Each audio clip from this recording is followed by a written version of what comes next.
అలాగే తమ్ముడు ప్లస్ కొడుకు కూడా దేవునికి మహిమ కలుగునుగాక. నా పెద్ద కుమారుని చూస్తే ఈ కుమారుని చూడవసరంలా, ఈయన చూస్తే ఆయన చూడవసరంలా, ఇద్దరు అట్లానే ఉంటారు. దేవునికి మహిమ కలుగునుగాక. ఏది ఏమైనా దేవుని కృప, దేవుని యొక్క రక్త సంబంధం. ఆమెన్. ప్రభు రక్త సంబంధికులు మనం అందరం. చిన్న ప్రార్థన చేసుకుందాం. ప్రతి ఒక్కరము కూడా దేవా నాతో మాట్లాడండి నా తండ్రి, నీకు స్తోత్రాలు. హల్లెలూయా. సమస్తము తండ్రి, సమస్తము రిబారాందారా రిఖాందారా బారాందారేష. హల్లెలూయా, హల్లెలూయా, హల్లెలూయా. దేవానికి స్తోత్రం.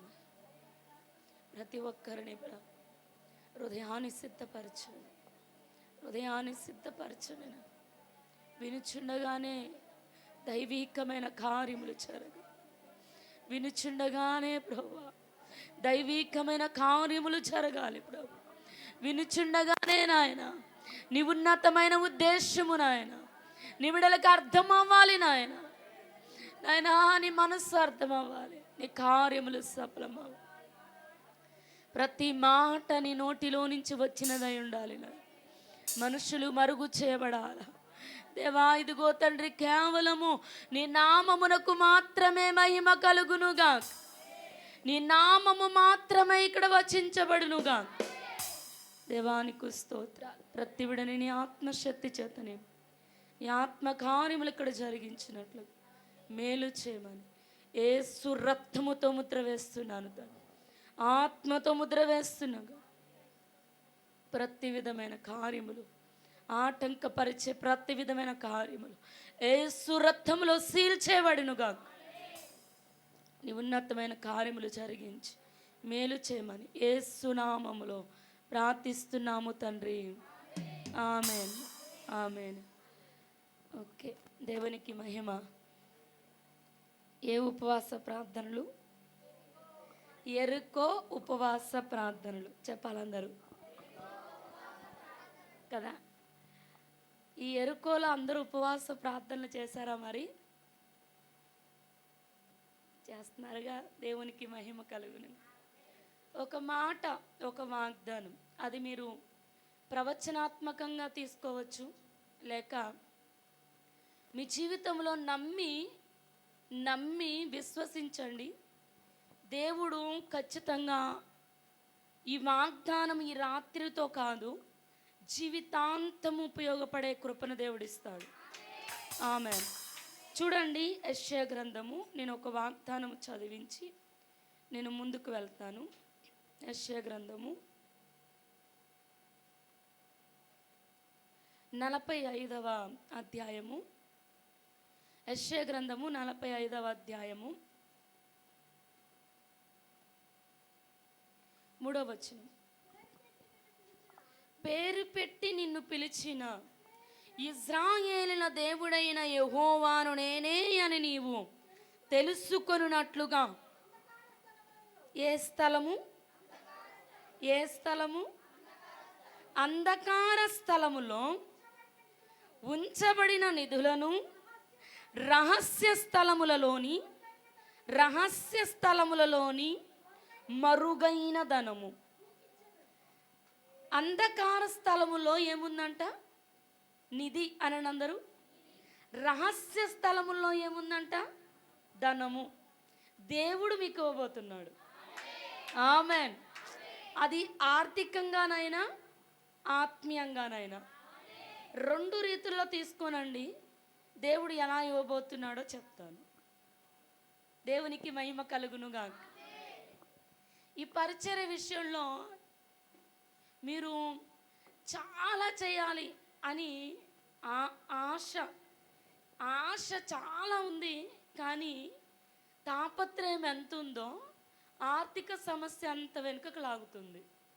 కానీ ఒక రోజున నా దేవుడు ఖచ్చితంగా ద్వారములు తెరవబోతున్నాడు. ఆమేన్, హల్లెలూయా. వినండి ఒక మాట చాలా జాగ్రత్తగా. నా నా నా యొక్క సాక్ష్యంలో నుంచి ఒక పాయింట్ నేను మీకు చెప్పి మీకు ఈ మాట అర్థం కావాలంటే నేను ఏ విధంగా పొందుకున్నానో ఆ నిధిని, ఆ ధనాన్ని నేను ఏ విధంగా పొందుకున్నానో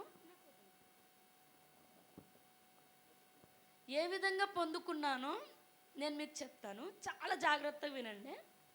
నా కోసం ఏం అడవడి చేయాల్సిన అవసరం వద్దు.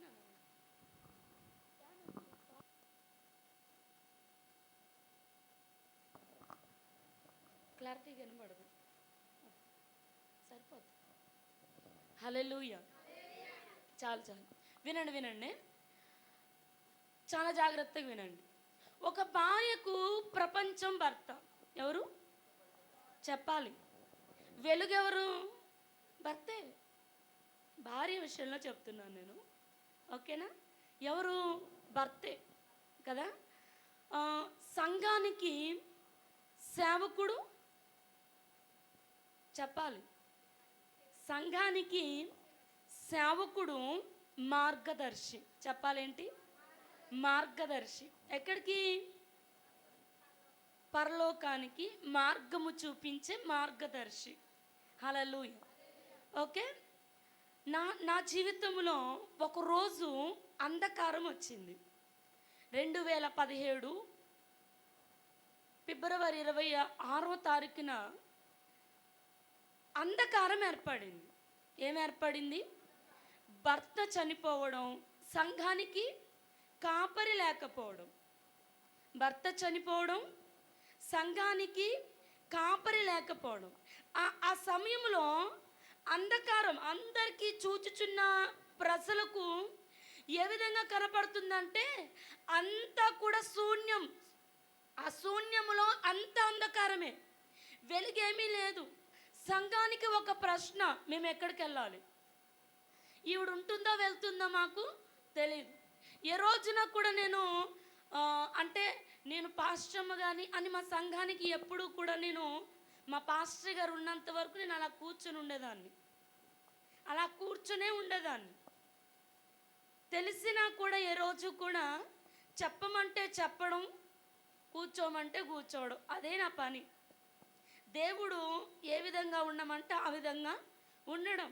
అయితే అందరూ అనుకున్నారు ఇంకా ఈవిడి సిటీలో నుంచి వచ్చారు, సికింద్రాబాద్ నుంచి వచ్చారు కాబట్టి ఈవిడ ఇక్కడ ఉండరు, వెళ్ళిపోతారు. ఈవిడ ఉండాలనుకున్న వాళ్ళ మనుషులు ఈవిడ ఏం చేయరు, ఇక్కడ ఉంచరు. కనుక ఈవిడ మీద ఉన్న ప్రేమతో ఏం చేస్తారంటే తీసుకెళ్ళిపోతారు అని కొన్ని మాటలేమో సంఘము ఎటు వెళ్ళాలో తెలియని పరిస్థితిలో సంఘం ఏం చేయాలి, ఇప్పుడు మేము ఏం చేయాలి, ఎటు వెళ్ళాలి, ఎక్కడికి వెళ్ళాలి తెలియని పరిస్థితి. ఇంకొక పక్కన పలు రకాలైన మాటలు, ఇంకో పక్కన కుటుంబస్తులో నుంచి మాటలు, ఇంకో పక్కన సంఘంలో నుంచి మాటలు.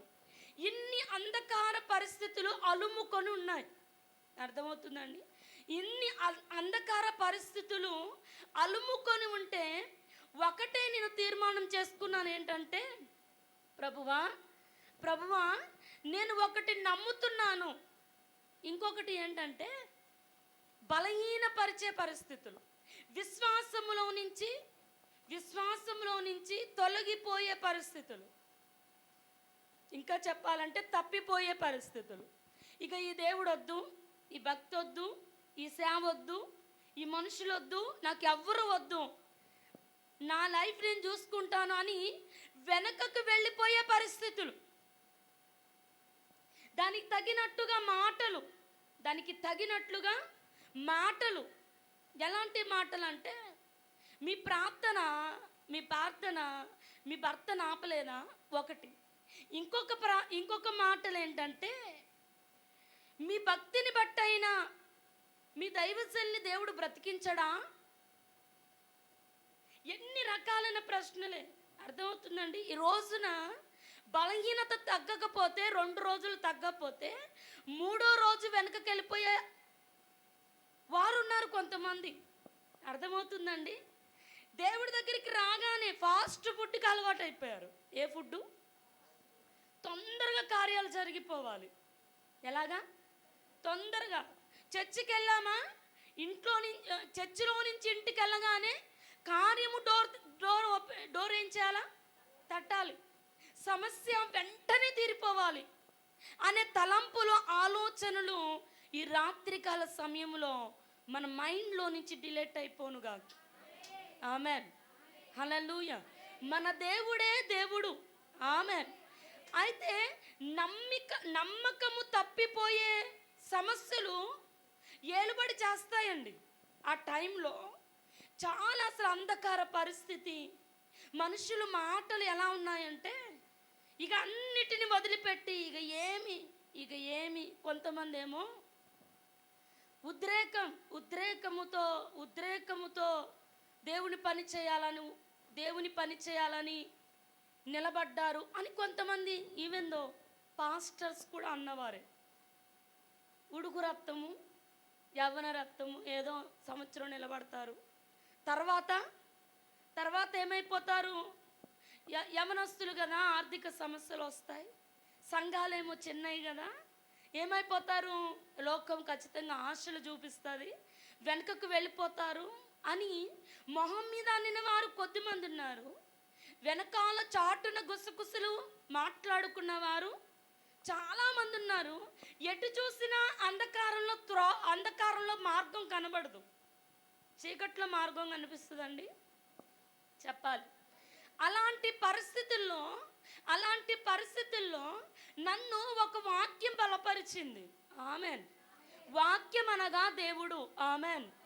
ఆ వాక్యం ఏంటంటే తీయవసరం లేదు కానీ నేను చెప్తాను వినండి. యేసు ప్రభు వారు ఒక సందర్భంలో ఏమంటారంటే పేతురు గారితో, పేతురు, నీ నమ్మిక తప్పిపోకుండానట్లు నేను నీ కోసం ప్రార్థన చేస్తున్నాను అన్నారు. హల్లెలూయా. ఆ అంధకార పరిస్థితుల్లో, ఆ అంధకార జీవితంలో, ఆ పరిస్థితుల్లో నాకు ఏ వాక్యం జ్ఞాపకం వచ్చిందంటే, నా కోసం అందరూ మాటలు అనేవాళ్ళు నాకు చుట్టూ కనిపిస్తున్నారు. నా చుట్టూ కనిపించే ప్రజలందరూ మాట్లాడేవారే, నిందించేవారే. ఇంకా చెప్పాలంటే వారి మాటలతో అవిశ్వాసమును పుట్టించి, ఎందుకు వచ్చిన పరిచర్య బాబు, వెనకకి వెళ్ళిపోదాం, అసలు దేవుడే అసలు వద్దు అనుకున్నటువంటి పరిస్థితులు వినబడుతున్నాయి, కనబడుతున్నాయి. కానీ అలాంటి పరిస్థితుల్లో ఒక నిధి నాకు ప్రత్యక్షమైంది. ఆమెన్. ఆ వాక్యమే ఏంటంటే నిధి, దేవుని యొక్క వాక్యమే నిధి. ఆమెన్. నిధి ఎప్పుడు కూడా నిధికి ఎక్కువ కాస్ట్ ఉంటుందండి. అది ఎప్పుడు ఎక్కడ ఉంటుంది, చాలా అసలు అది అందరికీ దొరకదు. ఆమెన్. కానీ ఈ రాత్రి ఆ నిధిని దేవుడు ఇవ్వడానికి మీ దగ్గరికి వచ్చాడు. హల్లెలూయా, హల్లెలూయా. ఓకే, ఆ మాట ఇదిగో, పేతురు, నమ్మిక తప్పిపోకుండానట్లు నేను నీ కోసం ప్రార్థన చేస్తాను. ఆ మాట పట్టుకుని మోకాళ్ళు వేస్తానండి. అంధకార పరిస్థితుల్లో రహస్యమందున్న దేవునికి మొర్ర పెట్టుకోవడం మొదలుపెట్టా. ప్రభువా, ఈ పరిస్థితుల మధ్యలో నేను నమ్ముతున్నాను. ఆమెన్. నేను నమ్ముతున్నాను. ఆకాశం అందే కానీ, భూమి అందే కానీ నీవు మాత్రమే దేవుడవు. నేను ఏ మనుషుల నిమిత్తము నేను నమ్ముకోలా, ఏ ఆస్తుల నిమిత్తమో నువ్వు ఆస్తి ఇస్తావని నేను నమ్ముకోలా, ఆరోగ్యం ఇస్తావని నేను నమ్ముకోలా, నువ్వు ఇది ఇస్తావు అది ఇస్తావని అవసరతల దేవుడు అని నేను నమ్ముకోలా, నిన్నుగా నేను నమ్ముకున్నానయ్యా. హల్లెలూయా. యేసయ్యని ఎప్పుడు కూడా మనము ఆయనగానే ఆరాధించాలి. మొదట ఆయన నీతిని, రాజ్యాన్ని వెతికితే అవన్నీ ఎవన్నీ మనకు కావలసినవన్నీ అనండి, అంతే, మన అవసరతలన్నీ మనకి బానిసలుగా ఉంటాయి. మనం వాటికి ఎప్పుడు బానిసలుగా ఉండకూడదు. హల్లెలూయా, హల్లెలూయా. అర్థమవుతుందండి? ఆ మాటను పట్టి ఏం చేస్తానంటే ప్రార్థన చేస్తా. ప్రభువా, ఇదిగో ఈ ఉదయకాల సమయంలో కూడా అప్పుడు చేసినటువంటి ప్రార్థన, నేను మోకాళ్ళు వేసి ఈ అంధకారం, అందరికీ పరిస్థితి ఎలా కనబడుతుందంటే అంధకారంగానే కనబడుతుంది. ఎలా కనిపిస్తుంది? అంధకారంగానే కనబడుతుంది ప్రభు, కానీ ఈ అంధకారములో నా జీవితములో నీవు నాకు వెలుగుగా ఉన్నావు. హల్లెలూయా. నమ్మానండి. నమ్మి మోకాళ్ళేసి ప్రార్థన చేసినప్పుడు నేనేమని ప్రార్థన చేశానంటే, నా నమ్మిక తప్పిపోకుండానట్లు నేను నీ సన్నిధికి వచ్చేంత వరకు కూడా నా చెయ్యిని వదిలిపెట్టొద్దు ప్రభు. నా చెయ్యి ఏం చేయొద్దు. ఒకటి నేను నా బిడ్డల కోసం కూడా నేను నిలబడలేదండి. దేవుని పరిచర్య కోసం మాత్రమే నేను నిలబడ్డాను. ఒకటి, దేవుడు అప్పచెప్పిన బాధ్యత, దేవుడు అప్పచెప్పినటువంటి ఆ బాధ్యత ఏమైపోకూడదు అంటే మధ్యలో ఆగిపోకూడదు. ప్రణాళిక మధ్యలో ఏమైపోకూడదు, ఆగిపోకూడదు ప్రభువా. దేవుని సంఘము, అది రక్తములో నుంచి వచ్చినటువంటి దేవుని సంఘము. ఈ రక్తములో నుంచి వచ్చినటువంటి ఈ దేవుని సంఘము ఏమైపోకూడదు, విడవబడినదైపోకూడదు. కాబట్టి నన్ను నిలబెట్టుకో ప్రభువా అని ప్రార్థన చేసినప్పుడు దేవుడు కొద్ది రోజులైన తర్వాత ఏమని మాట్లాడుతున్నానంటే, ఇదిగో అంధకార స్థలముల్లో నిధి అడిగావు కదా, ఒకటి నిధి అంటే ఏమని చెప్పాను, దేవుని యొక్క వాక్యము. చెప్పాలి ఏంటి? దేవుని యొక్క వాక్యమే. అది అసలు పోల్చదగినది కానే కాదు. ఆమెన్. దేవునికి మహిమ కలుగును గాక. అయితే దేవుడు జ్ఞాపకం చేస్తున్నారు ఏమంటే, కొద్ది ప్రయాణం అలా ముందుకు కొనసాగినప్పుడు నాకు దేవుడు పూల గ్రామంలో ఉన్నటువంటి ఇల్లును జ్ఞాపకం చేసి దేవుడు అన్నారు, నీ కొరకు నేను దాచిన నిధి ఇదిగో అన్నాడు ఆయన. ఆమెన్. నిజంగానండి. ఎందుకంటే పూల గ్రామంలో పరిచర్య చేయాలంటే ఎవరు అద్దెకి ఇవ్వరు. ఎందుకంటే నా పరిస్థితి ఏంటి, అంధకారం అనండి అందరూ. ఆ టైంలో ఏంటి, అంధకారం. ఎందుకంటే పిల్లలు చూస్తే ఒకడికి 5 సంవత్సరాలు, ఒకడికి 6 సంవత్సరాలు. అర్థమవుతుందా? ఎవరిస్తారు అద్దెకి? ఇల్లు ఎవరు అద్దెకి ఇస్తారండి? పరిచర్య చేయడానికి ఎవరు అద్దెకి ఇస్తారు? ఎవరు వస్తారు? ఎవరిమ్మంటారు? మందిరం పెట్టుకొని ఇస్తారా? పెట్టుకోనివ్వరు. దేవుడు అన్నారు, ఇదిగో నేను నీకు ఏర్పాటు చేసిన నిధి ఇది. హల్లెలూయా. దేవునికి మహిమ కలుగును గాక. పరిస్థితి అందరికి అంధకారంగా కనబడుతుంది, కానీ నాకు మాత్రం దేవుని వాగ్దానం కనిపించిందండి. దేవుడు ఎప్పుడు చేయి వదిలిపెట్టని దేవుడు. జరిగే పరిస్థితి ముందుగా ఆయనకి తెలుసుండి తన బిడ్డలైన వారికి, తన కుమార్తెనైన నా కొరకు, సంఘము కొరకు దేవుడు అక్కడ ఒక ఇల్లును సిద్ధపాటు చేశాడండి. ఆ ఇల్లు కూడా పెద్దది. పెద్ద ఇల్లే. దేవునికి మహిమ కలుగును గాక. ఇల్లును దేవుడు సిద్ధపాటు చేసి ఒక 2 సంవత్సరాలు అయిన తర్వాత నా కోసం ఇల్లు కట్టమన్నాడు ఆయన. పూళ్ళలో పైన మందిరాన్ని ఆయనే కట్టించుకున్నారు. ముందు నా కోసం ఆయన సిద్ధపాటు చేసి, తర్వాత ఆ యొక్క ఇంటి పైన మందిరము దేవుడు పూళ్ళలో పైన మందిరాన్ని దేవుడు కట్టించుకున్నాడు. తర్వాత దేవుడు గోపాలపురంలో దేవుడు మందిరాన్ని కట్టించుకున్నాడు. ముందు ఆయన కోసం గృహాన్ని దేవుడు సిద్ధపాటు చేసుకోలేదండి. ముందు నా జీవితంలో ఒక రోజు అంధకారం రాబోతుంది. ఆ రోజున అందరూ వదిలిపెట్టేస్తారు. ఒంటరిగా ప్రయాణం చేయవలసిన ఒక దినము రాబోతుంది. ఆ దినము రోజున నా ప్రణాళిక నా కుమార్తె ద్వారా ముందుకు కొనసాగించబడాలి అంటే ఒక నిధి అక్కడ ఏర్పాటు చేయబడింది. అందరికీ కనిపించేది ఏంటంటే ఇక లైఫ్ అయిపోయింది అనుకున్నారు అందరూ. కానీ నేను అనుకున్నాను, అప్పుడే వచ్చింది ఆ పాట. ఏం పాట అంటే, ఆరంభమైంది రెస్టోరేషన్ అనే పాట. అర్థమవుతుందండి? అప్పుడే తీశారు అనిల్ కుమార్ గారు ఆ పాట. దేవునికి మహిమ కలుగును గాక. ఎప్పుడైతే అది ధైర్యాన్ని ఇచ్చి దేవుని మాటతో ముందుకు కొనసాగానో, ఆ రోజు నుంచి ఈ రోజు వరకు కూడా దేవుడు అంచెలంచెలుగా ఆయన పరిచర్యలో ముందుకు నడిపించుకున్నారండి. ఎందుకు ఈ మాట చెప్తున్నానంటే, కొన్నిసార్లు మన పరిస్థితులు మన ఎదురుగా అంధకారంగా కనిపించవచ్చు కదా. చూడండి, మన కోసం దేవుడు ఎలా నిలబడతాడంటే యెహోషువ గ్రంథం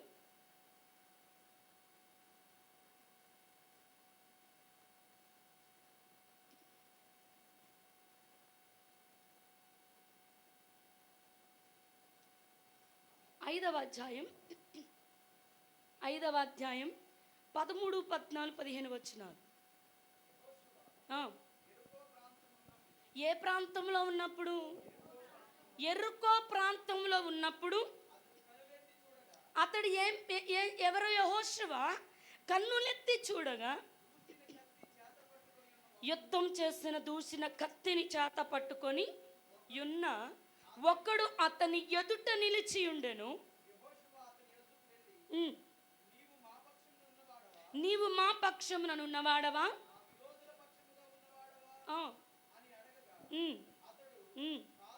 కాదు, యెహోవా సేనాధిపతిగా నేను వచ్చి ఉన్నానను. హల్లెలూయా. అందరూ ఈ మాట చెప్పండి. యెహోవా సేనాధిపతిగా నా దేవుడు ఈ యెరికో ఉపవాస ప్రార్థనలకి దూసిన కత్తి చేత పట్టుకొని వచ్చి ఉన్నాడు. అంధకార స్థలములలో నిధులను ఇవ్వడానికి కొరకు, రహస్య స్థలముల్లో దాచబడిన ధనమును ఇవ్వడము కొరకు యుద్ధము చేసి, ఆల్రెడీ యుద్ధము చేసి నా దేవుడు వచ్చి ఉన్నాడు. హల్లెలూయా, హల్లెలూయా. దేవునికి మహిమ కలుగును గాక. దూసిన కత్తి అంటే ఆల్రెడీ ఆ కత్తి చేత యుద్ధము జరిగించి వచ్చేసాడు ఆయన. మోషే గారు ముందు కర్ర, ఏంటి చెప్పండి? మోషే గారి తర్వాత యెహోషువ గారికి ఈట ఇవ్వబడింది. చెప్పాలి, ఏమి ఇవ్వబడింది? మోషే గారి పరిచర్య అంతా కర్ర అనండి. వీళ్ళ పరిచర్య అంతా కర్ర. ఈట పరిచర్య మొదలయ్యింది. హల్లెలూయా. దేవునికి మహిమ కలుగును గాక. మోషే గారు ఉన్నప్పుడంట 2 ప్రాంతాలని మాత్రమే ఆయన స్వాధీనపరుచుకున్నాడంట. కానీ దూసిన కత్తి చేత పట్టుకుని వచ్చిన ఈ సైన్యాధిపతి 31 గ్రామాలను దేవుడు అప్పచెప్పబోడు. తర్వాత యెహోషువ గారికి 31 ప్రాంతాలను దేవుడిచ్చాడంట. దేవునికి మహిమ కలుగును గాక.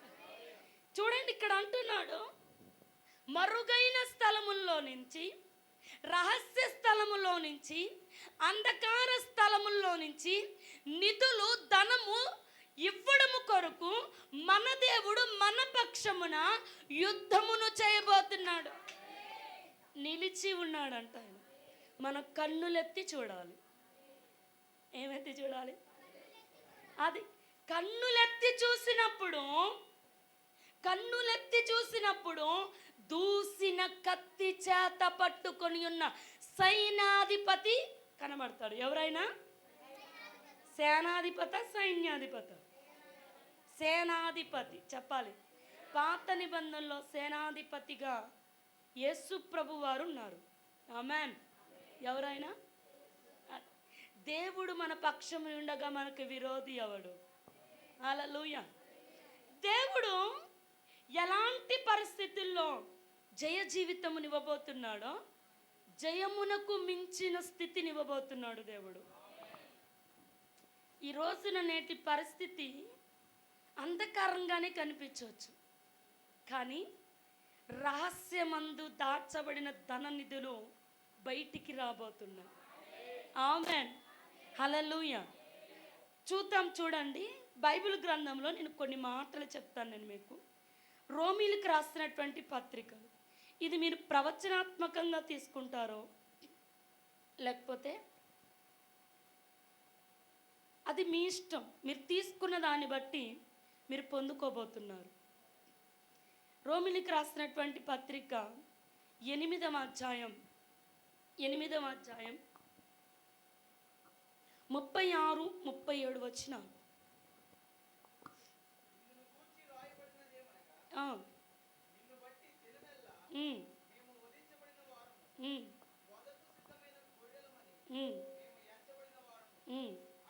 ఈ మాట చూడండి. ఆయనను మనలను ప్రేమించిన వాని ద్వారా మనము వీటన్నిటిలో అత్యధికమైన విజయము పొందుచున్నాము. ఈ యుద్ధము ద్వారా దేవుడు ఏమి ఇవ్వబోతున్నాడో తెలుసా? అత్యధికమైన విజయం. విజయమా అత్యధికమైన విజయమా? విజయము దగ్గర ఆగిపోవద్దు. అత్యధికమైన విజయం నేను కోరుకుంది. విజయము దగ్గర ఆగిపోవద్దు. అత్యధికమైన విజయం మన కొరకు ఉంది. ఆమేన్, హల్లెలూయా. ఈ అత్యధికమైన విజయమును పొందుకోవాలంటే, అత్యధికమైన విజయమును పొందుకోవాలంటే పాతాళ లోక ద్వారములు మన ఎదుట నిలవజాలనంత అధికారమును మనం పొందుకొని ఉండాలి. హల్లెలూయా, హల్లెలూయా, హల్లెలూయా. యెరికోలో ఒక గుడ్డివాడు, మార్కు సువార్త 10వ అధ్యాయంలో ఉంటుంది. యెరికోలో ఒక గుడ్డివాడు కేక పెడతా ఉన్నాడంట. ఏమని కేక? ఏమని కేక? దావీదు కుమారుడా, నన్ను దాటిపోవద్దు. మీరు పెట్టారు కదా ఈ కేకలు కదా. దేవుడు దాటిపోకుండా విజయాన్ని ఇవ్వబోతున్నాడు. అత్యధికమైన విజయాన్ని ఇవ్వబోతున్నాడు. అంటే ఆత్మీయంగా నేను చెప్తాను, చాలా జాగ్రత్త వినండి. ఈ లోకం అనే అంధత్వముతో ఉన్నవారు ఈ మందిరంలోనికి వచ్చి ప్రార్థన చేసినప్పుడు అంధత్వము తొలగిపోయి ఆత్మీయ నేత్రాలు వారికి ఇవ్వబడతాయి. మీరు పెట్టే ఆ కేక ఒక గుడ్డివాడికి చూపునివ్వబోతుంది. అర్థమవుతుందా? మీరు పెట్టే ఈ కేకలు, ఈ ఉపవాస ప్రార్థనలో, ఈ యెరికో ఉపవాస ప్రార్థనలో మీరు పెట్టే ఆ కేకలు ఒక లోకమునకు ఎడిట్ అయిపోయి, అంటే బానిస అయిపోయిన అంధకారంలో ఉన్నటువంటి వ్యక్తి ఎప్పుడైతే ఈ మందిరంలోనికి అడుగు పెడతాడో మీరు చేసిన ఈ ప్రార్థన ఆ వ్యక్తికి చూపునివ్వబోతుంది. కన్నులెత్తి యేసయ్యను చూడబోతున్నారు. ప్రవచనాత్మకంగా తీసుకోండి ఈ మాట. కన్నులెత్తి యేసయ్య వైపు చూస్తున్నారు. చాలా మంది జనాంగము చూడబోతున్నారు. గ్రుడ్డితనము తొలగించబోతున్నాడు నా దేవుడు. అర్థమవుతుందండి? జక్కయ్యకు దేవుడు రక్షణ ఇచ్చాడు. ఏమిచ్చాడు? యెరికోలో జక్కయ్యకి దేవుడు ఏమిచ్చాడు? జక్కయ్య, నేడు నీ ఇంటికి నీవు కూడా ఎవరివి? అబ్రహాము. అసలు అడిగాడా? జక్కయ్య అడిగాడా? అతను కూడా ఎక్కడ రక్షించబడ్డాడో తెలుసా? యెరికోలోనే. కన్నులు తెరవబడమే కాదు, రక్షణ కార్యములు కూడా జరగబోతున్నాయి. కన్నులు తెరవబడమే కాదండి, రక్షణ కార్యములు కూడా జరగబోతున్నాయి. నా దేవుడే సేనాధిపతిగా ఇక్కడ ఉండి, నా దేవుడే దూసిన కత్తి చేత పట్టుకొని ఆ కార్యమును సఫలము చేయబోతున్నాడు. ఎంతమంది అయితే అంధత్వముతో వస్తున్నారో, లోక నేత్రములతో వస్తున్నారో, ఆ నేత్రములు తొలగింపబడి దైవ నేత్రములతో నింపబడి వెళ్ళబోతున్నారు. కన్నులెత్తి నా దేవుని వైపు చూసినప్పుడు వారి బ్రతుకుల అంధత్వము పోతుంది. దేవుని శక్తి చేత నింపబడతారు. అనేక మంది రక్షణ కార్యములు నా దేవుడు జరిగించుకోబోతున్నాడు. అనేకమైన రక్షణ కార్యములు జరిగించుకోబోతున్నాడు నా దేవుడు. ఊరికే పెట్టినే కాదండి, అర్థమవుతుందండి? దేవుడు ఖచ్చితంగా కార్యాలు జరిగించుకుంటాడు. మీ పరిస్థితి చూసి అవిశ్వాసముతో వెనుకకు వెళ్ళిపోకండి. అవిశ్వాసము కలిగించే మాటలు విని వెనుకకు వెళ్ళిపోయే పరిస్థితులకి ఎప్పుడూ కూడా మన హృదయంలోనికి అనుమతించకండి. హల్లెలూయా. చూడండి, బైబిల్ గ్రంథంలో నుంచి నేను కొద్ది మాటలు మీకు చెప్తాను. కొంచెం నేను కాదు, పరిశుద్ధాత్మ దేవుడే మనకి బోధకుడుగా ఉండును గాక. అంధకార స్థలముల్లో నిధులు కావాలన్నా, రహస్య స్థలములలో దాచబడి ఏదో రోజు ఇస్తారుగా. అంటే కొడుకు ఒకరోజు ప్రయోజకుడు అవుతాడు, కూతురు ఒకరోజు ప్రయోజకురాలు అవుతుంది. బాధ్యత వచ్చినప్పుడు ఇద్దామని తల్లిదండ్రులు ఏం చేస్తారు? మీ కొరకు కూడా నా దేవుడు దాచి ఉంచాడు. ఆమెన్. దాని అర్హత పొందుకున్నప్పుడు ఇస్తాడు ఆయన. ఆమెన్. నిరీక్షణతో ఏం చేయాలా? ఆమెన్. హల్లెలూయా. ఆ ధనమును సంపాదించుకోవాలన్నా, ఆ నిధులు సంపాదించుకోవాలన్నా, దేవుడు మన కొరకు నిలబడాలన్నా మనం చేయవలసిన పనులు చూడండి. బైబిల్ గ్రంథంలో నుంచి కొద్ది మాటలు చెప్తాను. మత్తయి సువార్త 16వ అధ్యాయం 18వ వచనం. 16వ అధ్యాయం 18వ వచనం. పేతురవు, నీ బండ మీద ఏం చేస్తాను నేను? సంఘమును కడుదును. అది పాతాళలోక ద్వారములు దాని ఎదుట, అంటే సంఘము ఎదుట నిలువ నేరవు అనండి. నా ఎదుట అనండి, నిలువ నేరవు. పాతాళలోక ద్వారములు నా ఎదుట నిలువ నేరవు. హల్లెలూయా, హల్లెలూయా, హల్లెలూయా. ఇప్పుడు నేను చెప్పాను ఇందాక ఒక మాట. పేతురు నమ్మిక తప్పిపోకుండానట్లు నేను నీకోసం ఏం చేస్తున్నాను అన్నాడు ఆయన. ఎందుకు? నమ్మిక తప్పిపోతే పేతురు పట్ల దేవుని ప్రణాళిక ముందుకు కొనసాగాలంటే, ముందుకు వెళ్ళాలంటే చెప్పాలి. ముందుకు వెళ్ళాలంటే, ఆ తాళపు చెవి కావాలంటే, ముందుకు వెళ్ళాలంటే వెళ్ళగలడా? అంటే దాని వెనకాల ఏమవసరమైంది చెప్పాలందరూ. ఈ మాట మీకు అర్థం కావాలి. ఏమవసరమైంది? ప్రార్థన. చెప్పాలందరూ. ఒక ప్రణాళిక, పేతురు గారి పట్ల దేవుడు కలిగి ఉన్నటువంటి ప్రణాళిక, ఉద్దేశము చాలా గొప్పది. అది నెరవేర్చబడడం కొరకు ఆయనకు తెలుసు గనుక పేతురు కోసం తానే ప్రార్థన చేయాలని అనుకున్నాడు. ఆయన అనుకొని ఆయన ప్రార్థన చేశాడండి. హల్లెలూయా, హల్లెలూయా. ఎందుకంటే రేపొద్దున్న ఆ తాళపు చెవిని నేను పేతురు గారికి ఇవ్వాలి. అయ్యా, సంఘము ఆయన బండవు నీవే, నీ మీద నా సంఘము కట్టబోతున్నాను. సంఘము ఎదుట పాతాళలోక ద్వారములు నిలవలేదు. హల్లెలూయా. ఇంత పెద్ద ప్రణాళిక పేతురు పట్ల దేవుడు కలిగి ఉన్నాడు గనుక దేవుడు పేతురు నమ్మిక తప్పిపోకుండానట్లుగా ప్రార్థన చేయుచున్నాడు. ఈ రాత్రికాల సమయంలో దేవుడు నీ కోసం, నా కోసము కూడా ప్రార్థన చేస్తున్నాడు అండి. హల్లెలూయా. మన పట్ల ఏం నెరవేర్చబడాలని దేవుడు కలిగి ఉన్న ప్రణాళిక. చెప్పండి, నా పట్ల దేవుడు కలిగి ఉన్న ప్రణాళిక. ఆ ప్రణాళిక నెరవేర్చబడాలంటే మన కోసము తండ్రి అయిన దేవుడు ఏం చేస్తున్నాడు? తండ్రి అయిన దేవుని కుడి పార్శ్వము దగ్గర ఉండి కుమారుడైన యేసు ప్రభు వారు ఏం చేస్తున్నారు? దివారాత్రులు మన కోసం ప్రార్థన చేస్తున్నాడండి ఆయన. అయితే ఒక మాట చెప్తున్నాను వినండి. ఈ యొక్క పరిచర్య పట్ల కూడా దేవుడు పెద్ద ప్రణాళికను కలిగి ఉన్నాడు. లేకపోతే చదువుకోవాలి, ఉద్యోగం చేసుకోవాలనుకున్నాడు మా అబ్బాయి. చెప్పండి, ఏమనుకున్నాడు? చెప్పాలి. జాబ్ చేయాలి, పరిచర్య ఎవరు చేస్తారులే, పరిచర్య ఏం చేస్తాము, నేను పెద్ద జాబ్ చేయాలి, మంచిగా చదువుకోవాలి అని చెప్పి అడుగులు చదువు వైపు వెళ్ళి, ఉద్యోగం వైపు వెళ్ళి, కానీ అనుకోకుండా ఎబ్లేజ్ వైపు నడిపించాడు దేవుడు ఒకరోజు. హల్లెలూయా.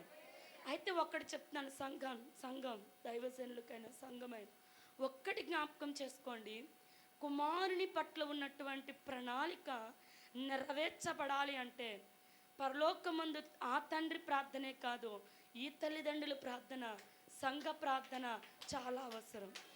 ఇది నా మాటగా చెప్పట్లేదు నేను. మీరు ఎంత ప్రార్థన చేస్తారో తమ్ముడు గిద్యోను కోసం అంతగా దేవుని ప్రణాళిక జరగడం మీరు చూస్తారు. అది మీ ప్రార్థన మీద ఆధారపడి ఉంది. ఆమెన్, హల్లెలూయా. ఎందుకంటే ఒక ప్రణాళిక కలిగిన వారి పట్ల ఇంకొకటి చూపు కూడా ఉంటుంది. అర్థమవుతుందా? ఇంకొకటి చూపు కూడా ఉంటుంది. వాడు ఏం చేస్తాడంటే ఎప్పుడు మృంగుదమా అని చూస్తాడు. అందుకే ఏ అధికారం సంపాదించుకోవాలా? పాతాళ లోక ద్వారములు నిలవలేనటువంటి అధికారాన్ని సంపాదించుకోవాలి. ఈ ఎరుకో ఉపవాస ప్రార్థనలో మీరు సంపాదించుకోవాల్సిన కీ అది.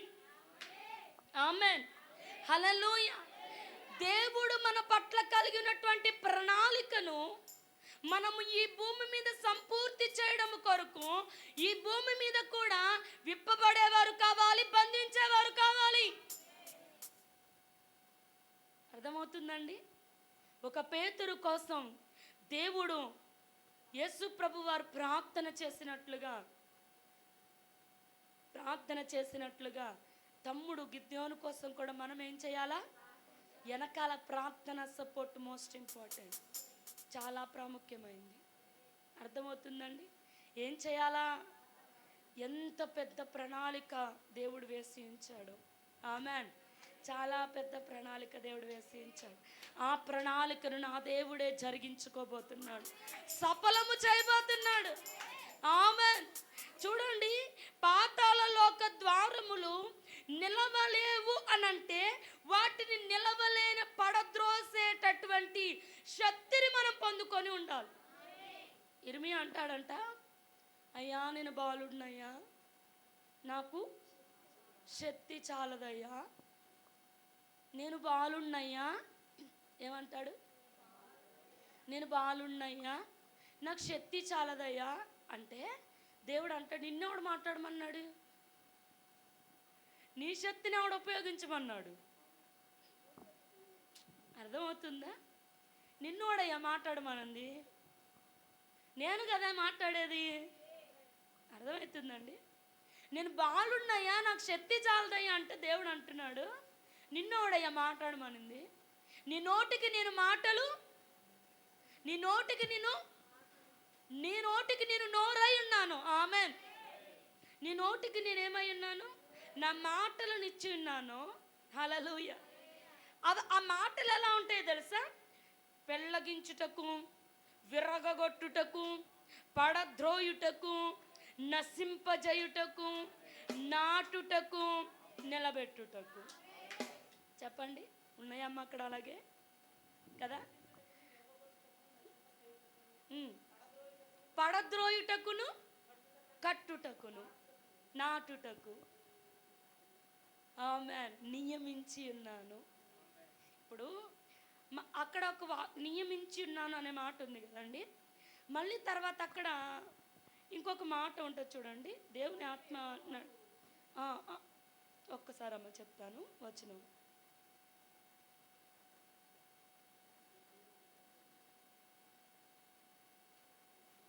17వ వచనం కూడా చదవండి.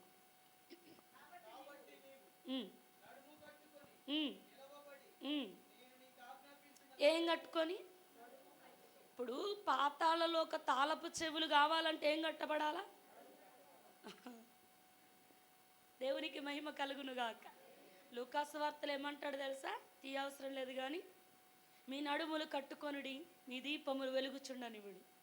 అదే పేతురు గారి దగ్గరికి వస్తే ఏమంటాడు తెలుసా? మీ మనస్సు అనే నడుము కట్టుకోండి అంటాడు. నిబ్బరమైన బుద్ధి కలిగి ఉండండి అంటాడు. హల్లెలూయా. అర్థమవుతుందా? అంటే ఏంటి? నడుము, మనస్సు అని నడుము కట్టుకోమంటాడు పేతురు గారు. నిబ్బరమైన బుద్ధి కలిగి జీవించమని అంటారు.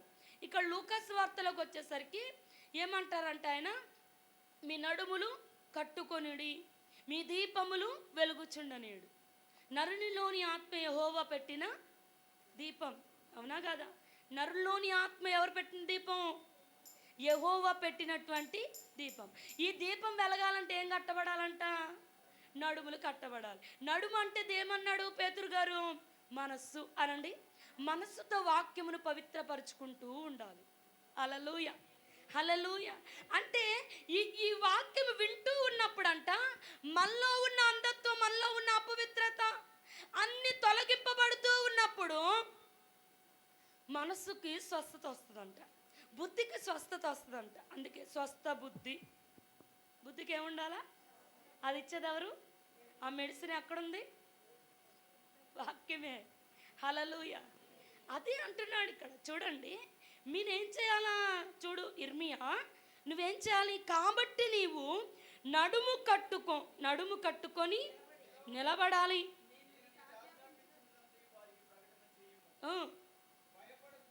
చాలా జాగ్రత్తగా వినండి. లేదా నువ్వు భయపడ్డావనుకో, నీ సమస్యను చూసి భయపడ్డావనుకో, నీ సమస్య నేను భయపెట్టేలాగా చేస్తుందంట. ఆమెను అనకూడదు. దీనికి అర్థమైందా? వినండి, క్లియర్గా వినండి.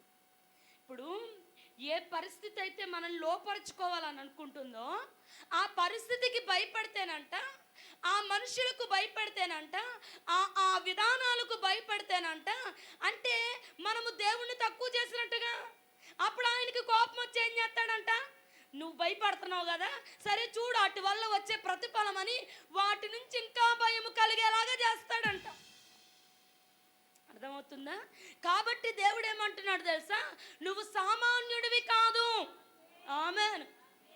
నీ ఎదుట పాతాళ లోక ద్వారములే నిలవలేనంత శక్తిని నేను ఇవ్వబోతున్నాను. అయితే అది పెళ్ళగించుటకంటే ఏళ్లతో సైతము పెళ్ళగించుటకు. ఆమేన్. ఇక మళ్ళీ మొలవదన్నమాట. ఇక మళ్ళీ ఏమవుతుంది? మొలవదు. పెళ్ళగించుటకు, అపవాది కాడులు విరగగొట్టుటకు, పడద్రోయుటకు, నశింపచేయుటకు, అపవాది ప్రణాళికలు నశింపచేయుటకు, నాటుటకు, కట్టుటకు. హల్లెలూయా. ఏమి ఇవ్వబోతున్నాను? వాటితో పాటు ఇదిగో నువ్వు విన్నావు కదా, వీటి నిమిత్తం నువ్వేం చేయి? నీ నడుము కట్టుకో. హల్లెలూయా. ఏం చేయాలా? చూడండి చూడండి చూడండి. గుడ్డివాడు చూడాలన్నా, రక్షణ కార్యాలు జరగాలన్నా, పాతాళలోక ద్వారములు ఎదుట నిలబడకుండా ఉన్నటువంటి అధికారాన్ని పొందుకోవాలన్నా మనకు కావలసిన ఆయుధాలు ఇవి. ఆమేన్. హల్లెలూయా. చూడండి. భయపడకము, లేదా నేను వారి ఎదుట నీకు భయము పుట్టింతును. చూడండి 18వ వచనం.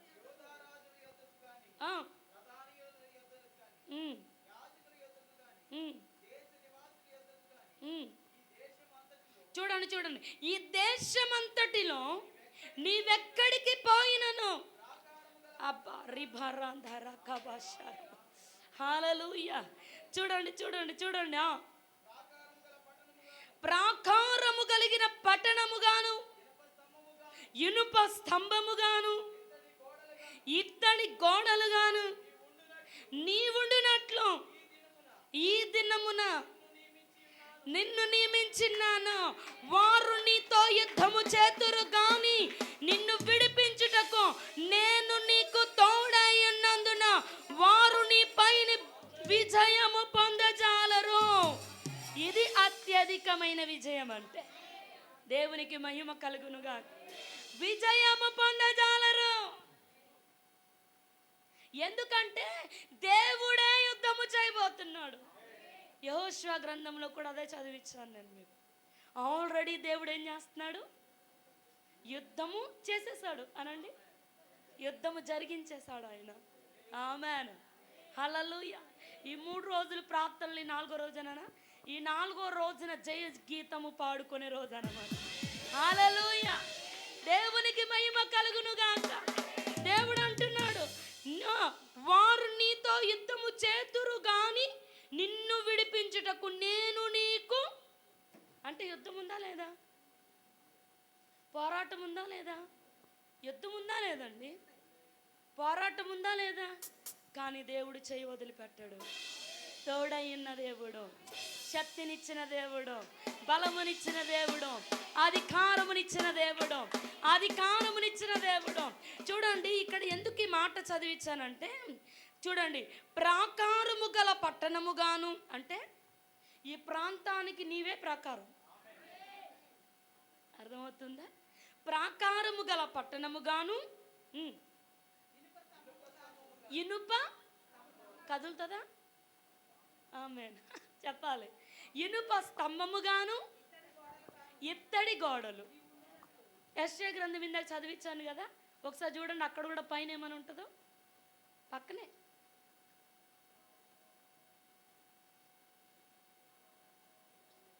నలభై 5 2వ వచనం నుంచి, నేను నీకు ముందుగా పోవచ్చు. ఏంటంట? యుద్ధం ఉంటుంది, కానీ ముందుగా నడిచే దేవుడు నీకు తోడుగా ఉన్నాడు. ఆమేన్. యుద్ధము యెహోవాదే. ఆమేన్. జయము మనది, అత్యధికమైన జయము. ఆమేన్. చూడండి, నేను నీకు ముందుగా పోవచ్చు చేసేదను. అది ఏంటి చూడండి, ఇక్కడ కూడా ఏమున్నాయి? ఇత్తడి తలుపులను పగలగొట్టెదను, ఇనుప గడియలను విరగొట్టెదను. ఎందుకంటే పేరు పెట్టి నిన్ను పిలిచిన ఇశ్రాయేలుల దేవుడను నేను. హల్లెలూయా. ఇశ్రాయేలుల దేవుడని యెహోవాను నేనే. దేవునికి మహిమ కలుగును గాక. ఇక్కడ కూడా ఏమంటున్నాడు ఆయన? ఏటి మీద? నిన్ను ప్రాకారముగాను పట్టణమునకు, ప్రాకారము గల పట్టణముగా. అసలు ప్రాకారము గల అంటే నిన్నే ఒక పట్టణముగా చేయబోతున్నాడు. ప్రాకారమే కాదు, చూడండి, ప్రాకారము గల పట్టణముగాను, ఇనుప స్తంభముగాను, ఇత్తడి గోడలుగాను నీ ఉండునట్లు ఈ దినమున నిన్ను నియమించి ఉన్నాను. హల్లెలూయా. బాలుడని అనవద్దు. దేవుని ప్రణాళిక చాలా పెద్దది అనండి, ఊహకందనిది అనండి. పేతురు గారి పట్ల దేవుడు ఎంత ప్రణాళికను కలిగి ఉన్నాడో అంత ప్రార్థన. అంటే యేసు ప్రభు వారే నమ్మిక తప్పిపోకుండానట్లు ప్రార్థన చేసే అంత ప్రణాళికను పేతురు గారి పట్ల దేవుడు కలిగి ఉన్నారు. అర్థమవుతుందండి? మన ప్రార్థన కూడా దేవుని ప్రణాళికను ముందుకు నడిపించేదిగా ఉండాలి. పరిస్థితులు ఎదురవుతాయి, యుద్ధము ఎదురవుతుంది. యుద్ధము లేదని చెప్పట్లేదు నేను. పోరాటాలు ఎదురవుతాయి, యుద్ధములు ఎదురవుతాయి. కానీ దేవుడు ఇచ్చిన అధికారముతో ముందుకు వెళ్ళినప్పుడు నీకు ముందుగా పోవచ్చు మెట్టగా ఉన్న స్థలాలను నా దేవుడు సరళము చేయబోతున్నాడు. నిన్నే ఒక ప్రాకారము గల పట్టణముగా నియమించిన దేవుడు. నీ నోటికి ఆయన మాటలు నిమ్మబోతున్నాడు. ఆ మాటలను పలుకుతూ ఉన్నప్పుడు అపవాది వ్యతిరేకముగా ఏ ప్రణాళికను వ్యతిరేకముగా పెట్టాడో అవి పెళ్ళగించబోతున్నాడు నా దేవుడు. నువ్వు పలుకుతూ ఉన్నప్పుడు అపవాది ప్రణాళికలు పెళ్ళగించబోతున్నాడు. శత్రువు గోడలు విరగొట్టబోతున్నాడు. హల్లెలూయా. పడద్రోయబోతున్నాడు, నశింపజేయబోతున్నాడు, కట్టబోతున్నాడు, నాటబోతున్నాడు. హల్లెలూయా. హల్లెలూయా. కడతారు. దేవుని ప్రణాళికలో కట్టబోతున్నారు. ఆమేన్. పాతాళ లోక ద్వారములు ఏమో ఉండమంట? నిలువనేరవు అనండి. సంఘము ఎదుట అట్టి ప్రార్థన చేయాలండి. ఆ అధికారం ఇచ్చిన దేవుడు మన దేవుడు. అర్థమవుతుందా? మోషే గారి కంటే ఎక్కువ పట్టణాలు ఎవరు స్వాధీనం చేసుకున్నారు? యెహోషువ. మన పితరుల కంటే గొప్ప గొప్ప పరిచర్యలు దేవుడు జరిగించుకోబోతున్నాడు. హల్లెలూయా. హల్లెలూయా. స్టార్టింగ్ చిన్నగానే ఉండుండొచ్చు, కానీ యెహోషువ అనే దేవుడు ఒక్కసారి గొప్ప చేయడం మొదలు పెడితే ఎవరు ఆపలేదండి. దేవునికి ఎవరు ఆపజాలరు. ఆమేన్. చూడండి, ఇంకొక మాట చదివిస్తాను. పాతాళం కోసం కొన్ని మాటలు నేను చదివిస్తాను. ఎందుకంటే అధికారాన్ని పొందుకోవాలిగా. పొందుకోవాలంటే మనం ఏం చేయాలా? వాడి గురించి కూడా తెలుసుకోవాలిగా, అంతే కదా? చూడండి, యెషయా గ్రంథం 5వ అధ్యాయం 14వ వచనం.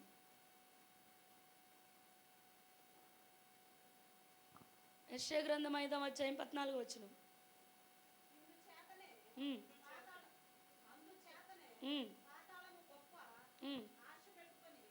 చూడండి, యుద్ధాలు ఉంటాయని చెప్పాను కదా. పాతాళ లోక ద్వారములు మన ఎదుట ఏమవ్వంట? నిలవనేరవు. కానీ దేవుడు ఏ అధికారం ఇచ్చాడని చెప్పాను? వచ్చేయాలి, మనకి నోటుకు వచ్చేయాలి. దేవుడు ఏ అధికారాలు ఇచ్చాడని చెప్పాను? పెళ్ళగించుటకు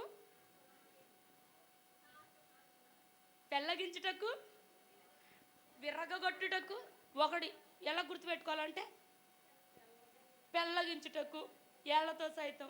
ఓకే, నెక్స్ట్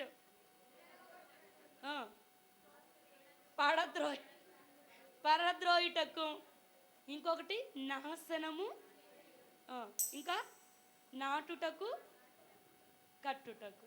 హల్లెలూయా. ఇప్పుడు చెప్పండి.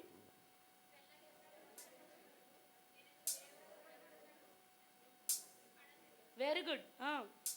తల్లిగారు బాగా విన్నారు. మీరు చెప్పండి అమ్మా. మొదటిది పెళ్ళగించుటకు, కన్ఫ్యూజ్ అవ్వకండి. పెళ్ళగించుటకు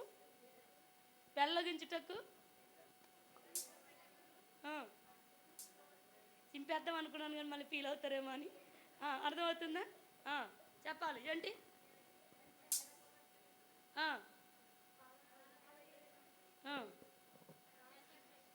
ఇక మన దగ్గర ఉండకూడదు. హల్లెలూయా, హల్లెలూయా. ఇంకా నాటుటకు కట్టుటకు. దేవునికి మహిమ కలుగును గాక. ఏ అధికారం ఇచ్చాడు దేవుడు? పరిస్థితిని చూసి భయపడాలా? భయపడకూడదు. చెప్పాలి. మనం ఏం చేయాలి అప్పుడు? నడుము కట్టుకోవాలి. చెప్పాలి. ఏమవ్వాలా? నిలబడాలి. నడుము కట్టుకోవాలి, నిలబడాలి. ఎందుకో చెప్తాను వినండి. ఇప్పుడు చదవండి. పాతాళము గొప్ప, అది ఎలాగా? అపరిమిత అంటే ఆడికి ఎంత బలం ఉంది? వాడు ఆశ ఎంత ఉంది? అపరిమితముగా ఉంది. అర్థమవుతుందండి? వాడు ఆశ పెట్టుకొని ఉన్నాడంట. ఎలాగా? అపరిమితముగా అంటే దెర్ ఇస్ నో పరిమితి లేదుగా. అపరిమితముగా నోరు తెరిచిపెట్టుకొని ఎవరిని మింగుదుమా అని గర్జించు సింహం. అసలు ఆశ పెట్టుకోవాల్సింది ఎవరు? ఎవడు యెహోవా మీద ఆశ పెట్టుకున్న వాడు ధన్యుడు. ఆశ పెట్టుకోవాల్సింది ఎవరు? మనము. అనండి. ఆశ పెట్టుకోవాల్సింది ఎవరు? మనము. కానీ ఎవరు ఆశ పెట్టుకున్నాడంట? వాడు ఎవరి మీద తెలుసా? గనులు కింద ఉంటా చూడండి. అది గనులును సామాన్యులను హర్షించువారు అంటే దేవుణ్ణి గొప్ప చేయవారు అని అర్థం. అర్థమవుతుందండి? అంటే ఇప్పుడు స్తుతిస్తారు కదా నాన్న, సంతోష గానాలతో దేవుణ్ణి హెచ్చిస్తారు కదా, ఘనపరుస్తారు కదా. ఎవరిని పాతాళములోనికి వాడు అపరిమితముగా మింగివేయడానికి ఎవరి కోసం వాడు నోరు తెరుచుకొని ఉన్నాడంట? గనులు, సామాన్యులు అంటే రోధించే వాళ్ళు. ఇప్పుడు దివారాత్రులు ఏం చేస్తూ ఉంటారు దేవుని సన్నిధిలో? రోధించే వాళ్ళు ఉంటారు కదండి. ఇంకో చోట రోధించే స్త్రీలను కనుగొందునా అంటాడు, అనే శల నిర్మీయనని అంటాడు. ఇవన్నీ ఇప్పుడు అన్నీ చూడట్లేదు కానీ వాడి కోసం తెలియచేస్తున్నాం. పాతాళ లోక ద్వారములు మన ఎదుట నిలువ నేరం అంటే మన పట్ల ఎంత పెద్ద ప్రణాళిక దేవుడు కలిగి ఉన్నాడో.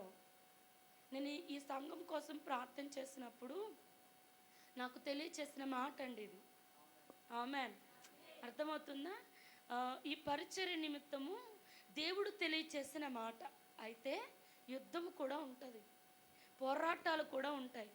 నా దేవుడు తోడుగా ఉన్నాడు, ముందుగా పోవుచున్నాడు, మెట్టగా ఉన్న స్థలాలను సరళము చేయబోతున్నాడు. ఆమేన్.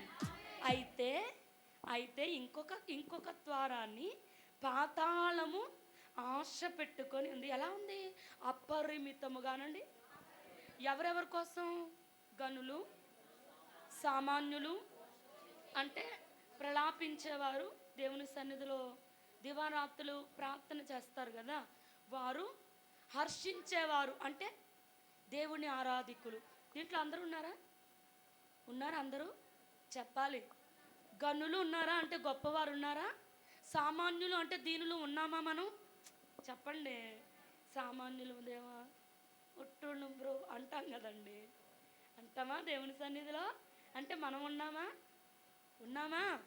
ఉన్నాం. కానీ ఆడు వల్ల అవుదానండి. అది దాన్ని వెంటనే అనేయాలి మనం. అర్థమవుతుంది? ఛాన్స్ ఇవ్వకూడదుగా కదా. ప్రలాపించేవారంటే ప్రార్థనా పరులు కూడా ఉన్నారు. ఇంకా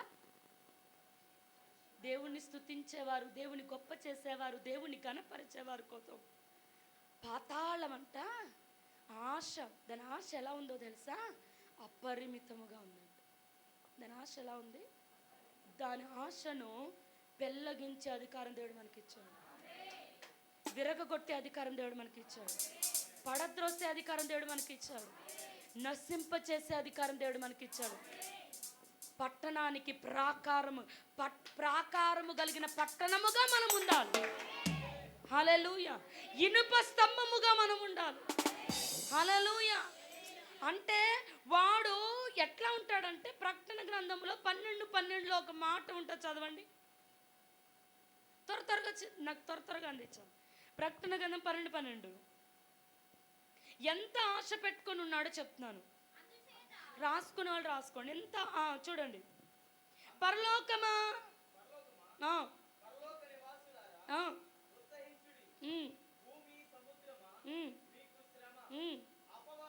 చూడండి, అపవాది తనకు సమయము కొంచెమే అని తెలుసుకొని అది బహు క్రోధము గలవాడే దిగి వచ్చి ఉన్నాడంట. ఎవరి మీదకి? మీ వద్దకు అనండి. మీ వద్దకు అన్న దగ్గర గనులు, సామాన్యులు, ఘోషించేవారు, హర్షించేవారు అందరు ఇక్కడే ఉన్నారా? వారి యొద్ద మామూలుగా లోకల్లో ఉన్నాడు ఎవడికి కావాలి? అర్థమవుతుందండి? లోకంలో తిరుగులాడుతున్నాడు ఆడు వెళ్తాడా? ధాన్యాలు లాంటి వాళ్ళు కావాలి ఆడికి. నేను ఉన్నానండి. షద్రక్ మేషక్ అబేద్నెగో లాంటి వాళ్ళు కావాలా? వాడు దిగి రావాలంటే ఎవరు కావాలా? ఒక దానియేలు గారు కావాలి, ఒక షద్రక్ మేషక్ అబేద్నెగోలు కావాలి, ఒక యోబు లాంటి వాళ్ళు కావాలి. ఉన్నామా అలాగా? ఉందుముగాక. అసలు విశ్వాసంలో డౌట్ పడకూడదండి. ఉన్నామనాలి. ఆమెన్. ఆయాం అనగానే అభిషేకం దిగి వచ్చేద్ది. ఆమెన్. నేనున్నానయ్యా అనగానే ఆ అభిషేకం ఏం చేస్తుంది? నువ్వు అలా లేకపోయినా ఆ అభిషేకం నీ మీదకి దిగి వచ్చి నీవు అట్టి రీతిగా బ్రతుకుతావు. హల్లెలూయా, హల్లెలూయా. అభిషేకం ఏదైనా చేయగలుగుతుంది. హల్లెలూయా. దేవునికి మహిమ కలుగునుగా. ఆమేన్. అపవాది అంట ఎంత అపరిమితముగా ఆశ పెట్టుకున్నాడంట. ఎలాగో తెలుసా? వాడికి సమయము కొంచెమే అని తెలుసుకొని, క్రోధము కాదు, బహుక్రోధము. చెప్పండి. బహు క్రోధము కలిగిన వాడై ఏం చేశాడంట? దిగి వచ్చి ఉన్నాడు.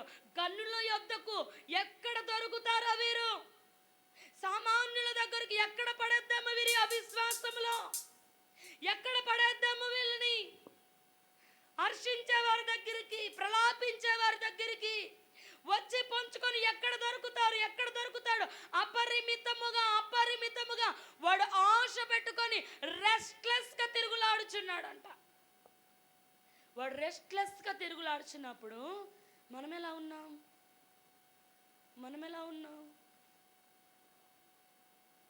ఈ మాట చదివించాలని ఆశపడుతున్నాను. లూకాసు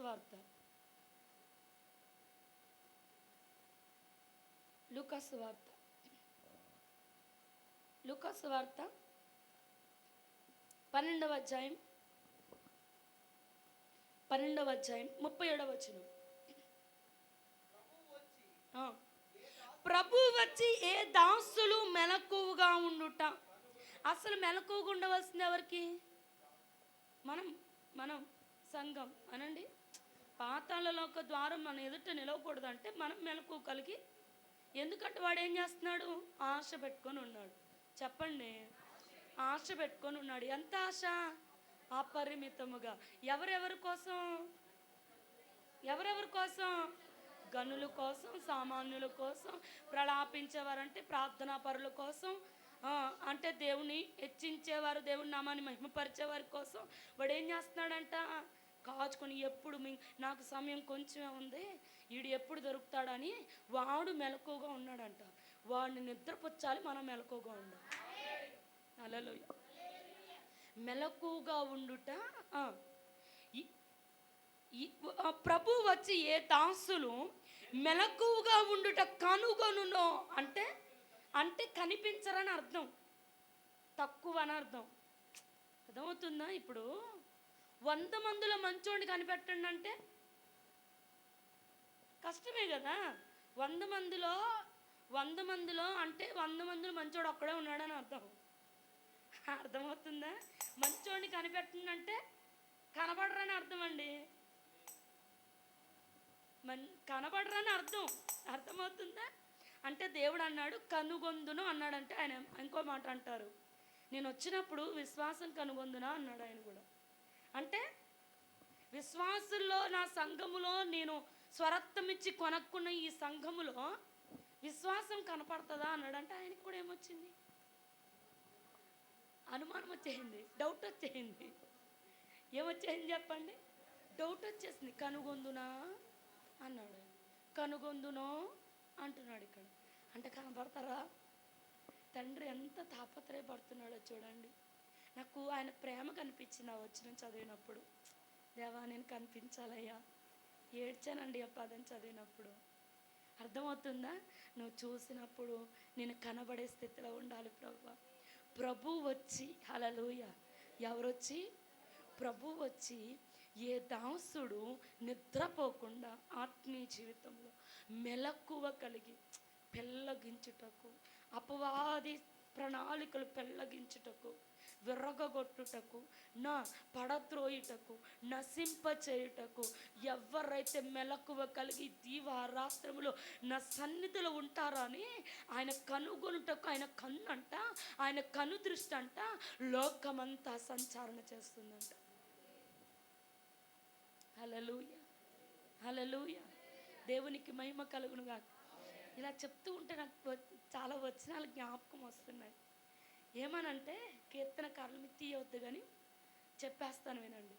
దేవుని కనుదృష్టి అంట ఆయన కృప కొరకు కనిపెట్టుకోని వారి మీద నిలుచుచుంది. అంటే కనిపెట్టుకొని వారి మీద అంటే కనబడాలని, దేవునికి కనబడాలని దేవుని సన్నిధిలో కనిపెట్టుకుని వారి కనుదృష్టి, దేవుని కనుదృష్టి వారి మీద నిలుచును అని ఉంటుంది.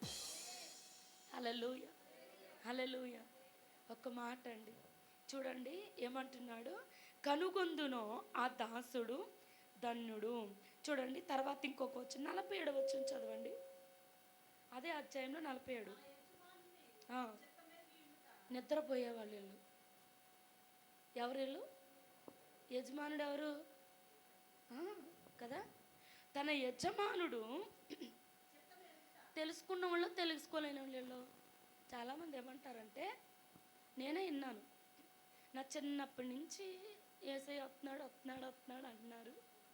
మా పిల్లలు పుట్టేశారు, మా పిల్లల పెళ్ళిళ్ళు అయిపోయినాయి, మా పిల్లలకు పర్వాలేదమ్మా 3 రోజుల నుంచి బాగా ఉన్నాను కాబట్టి ఇట్లా ఉంది వాయిస్.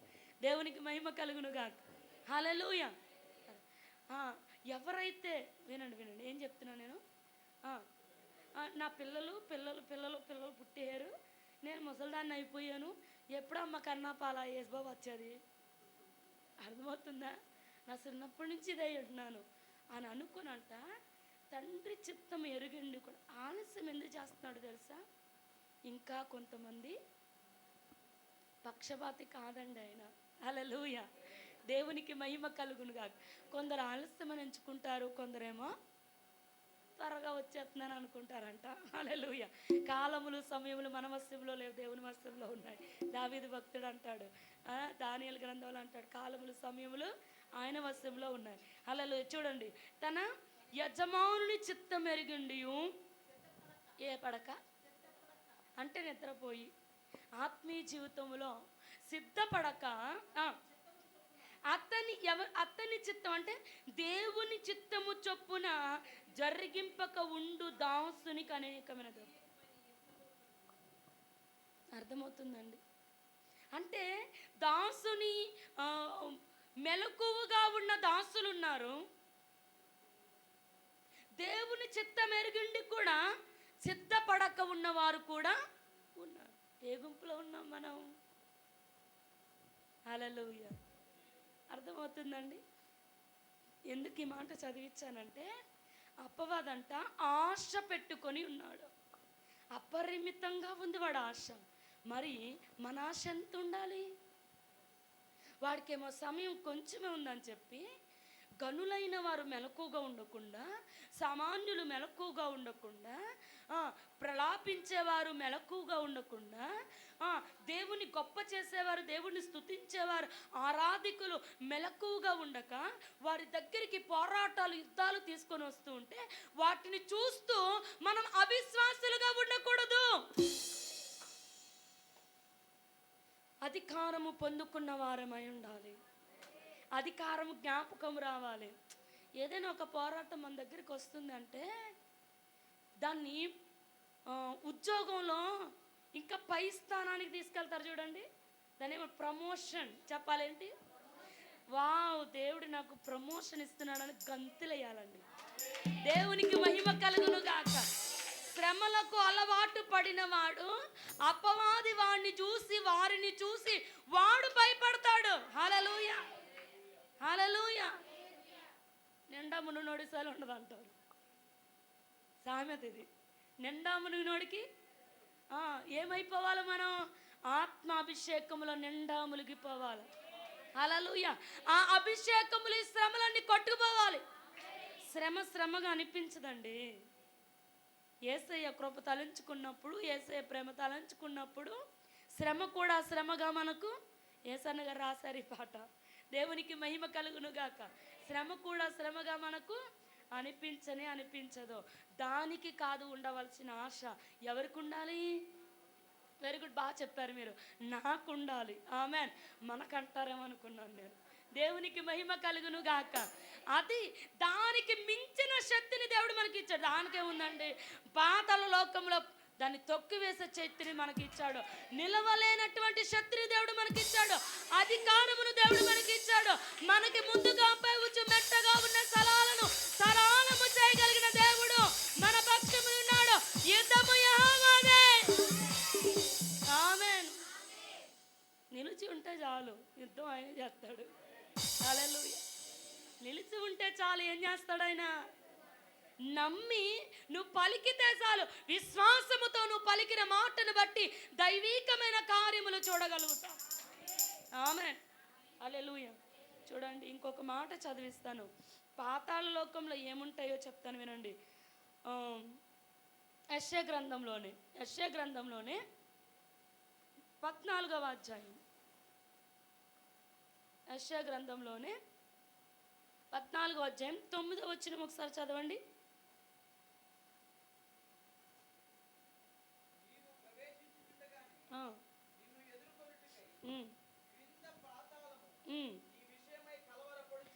ఆమేన్, ఆమేన్, ఆమేన్, ఆమేన్. హల్లెలూయా.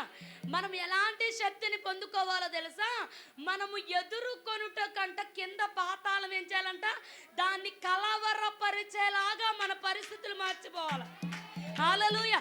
మనం కలవరపడకూడదండి. హల్లెలూయా. పాతాళంలో కలవరం ఉంటుంది అనండి. కలవరపడేవాడు ఏ పరిస్థితిలో ఉన్నట్టు? ఆ పరిస్థితి దేవుడు విడుదల ఇవ్వబోతున్నాడు. ఆమేన్. నిన్ను కలవరపరిచే ఏ పరిస్థితి అయినా, అది ఆర్థిక పరిస్థితి అయినా, అనారోగ్య పరిస్థితి అయినా, కుటుంబ పరిస్థితి అయినా, ఏ పరిస్థితి అయినా కూడా పాతాళ లోకంలో త్రొక్కు వేయబడును గాక, త్రిప్పి కొట్టబడును గాక. ఆమేన్. హల్లెలూయా. కలవర పెట్టేవాడికి కలవరము పుట్టించేలాగున్నారు మన భక్తి. అది పాతాళ పరిస్థితి, మనం వారము కాదు. ఆమేన్. పాతాళ ద్వారములు మన ఎదుట ఏమవ్వంట? నిలవలేవు. అప్పుడు మనం ఎందుకు కలవరపడాలి బ్రదరు? అంతే కదా, మనం ఎందుకు కలవరపడాలి? కలవరం ఏం చేయాలి? మనం పుట్టించాలి అనండి. వాడికి కలవరం పుట్టించాలి. పాతాళ లోకానికే కలవరం పుట్టించే భక్తి మనం చేయాలి. హల్లెలూయా. 12వ వచనం చదవండి. 12వ వచనం. ఇది మనకు తెలుసు కదా. వాడు గర్వము చేత ఏం చేశాడు? చాలు చాలు చాలు చాలు. గర్వము చేత ఏమైపోయాడు? అసలు ముందు వాడు ఎలా ఉన్నాడు? తేజో నక్షత్రం లాగా ఉన్నాడు. మంచి స్థాయిలోనే దేవుడిచ్చాడు, కానీ పడద్రోయబడ్డాడు. అర్థమైందా? మనం పడిపోయేవారుగా ఉండకూడదు, పడద్రోసేవారుగా ఉండాలి. కలవరపడేవారుగా ఉండకూడదు, కలవరం పెట్టేవారుగా ఉండాలి. ఆమెన్. చూడండి అదే యెషయా గ్రంథంలో కొన్ని మాటలు మీకు తెలియచేస్తున్నాను నేను. ఇది ప్రవచనాత్మకంగాను వాగ్దాన పూరితంగాను మీరు తీసుకోండి. ఆమెన్. 38 18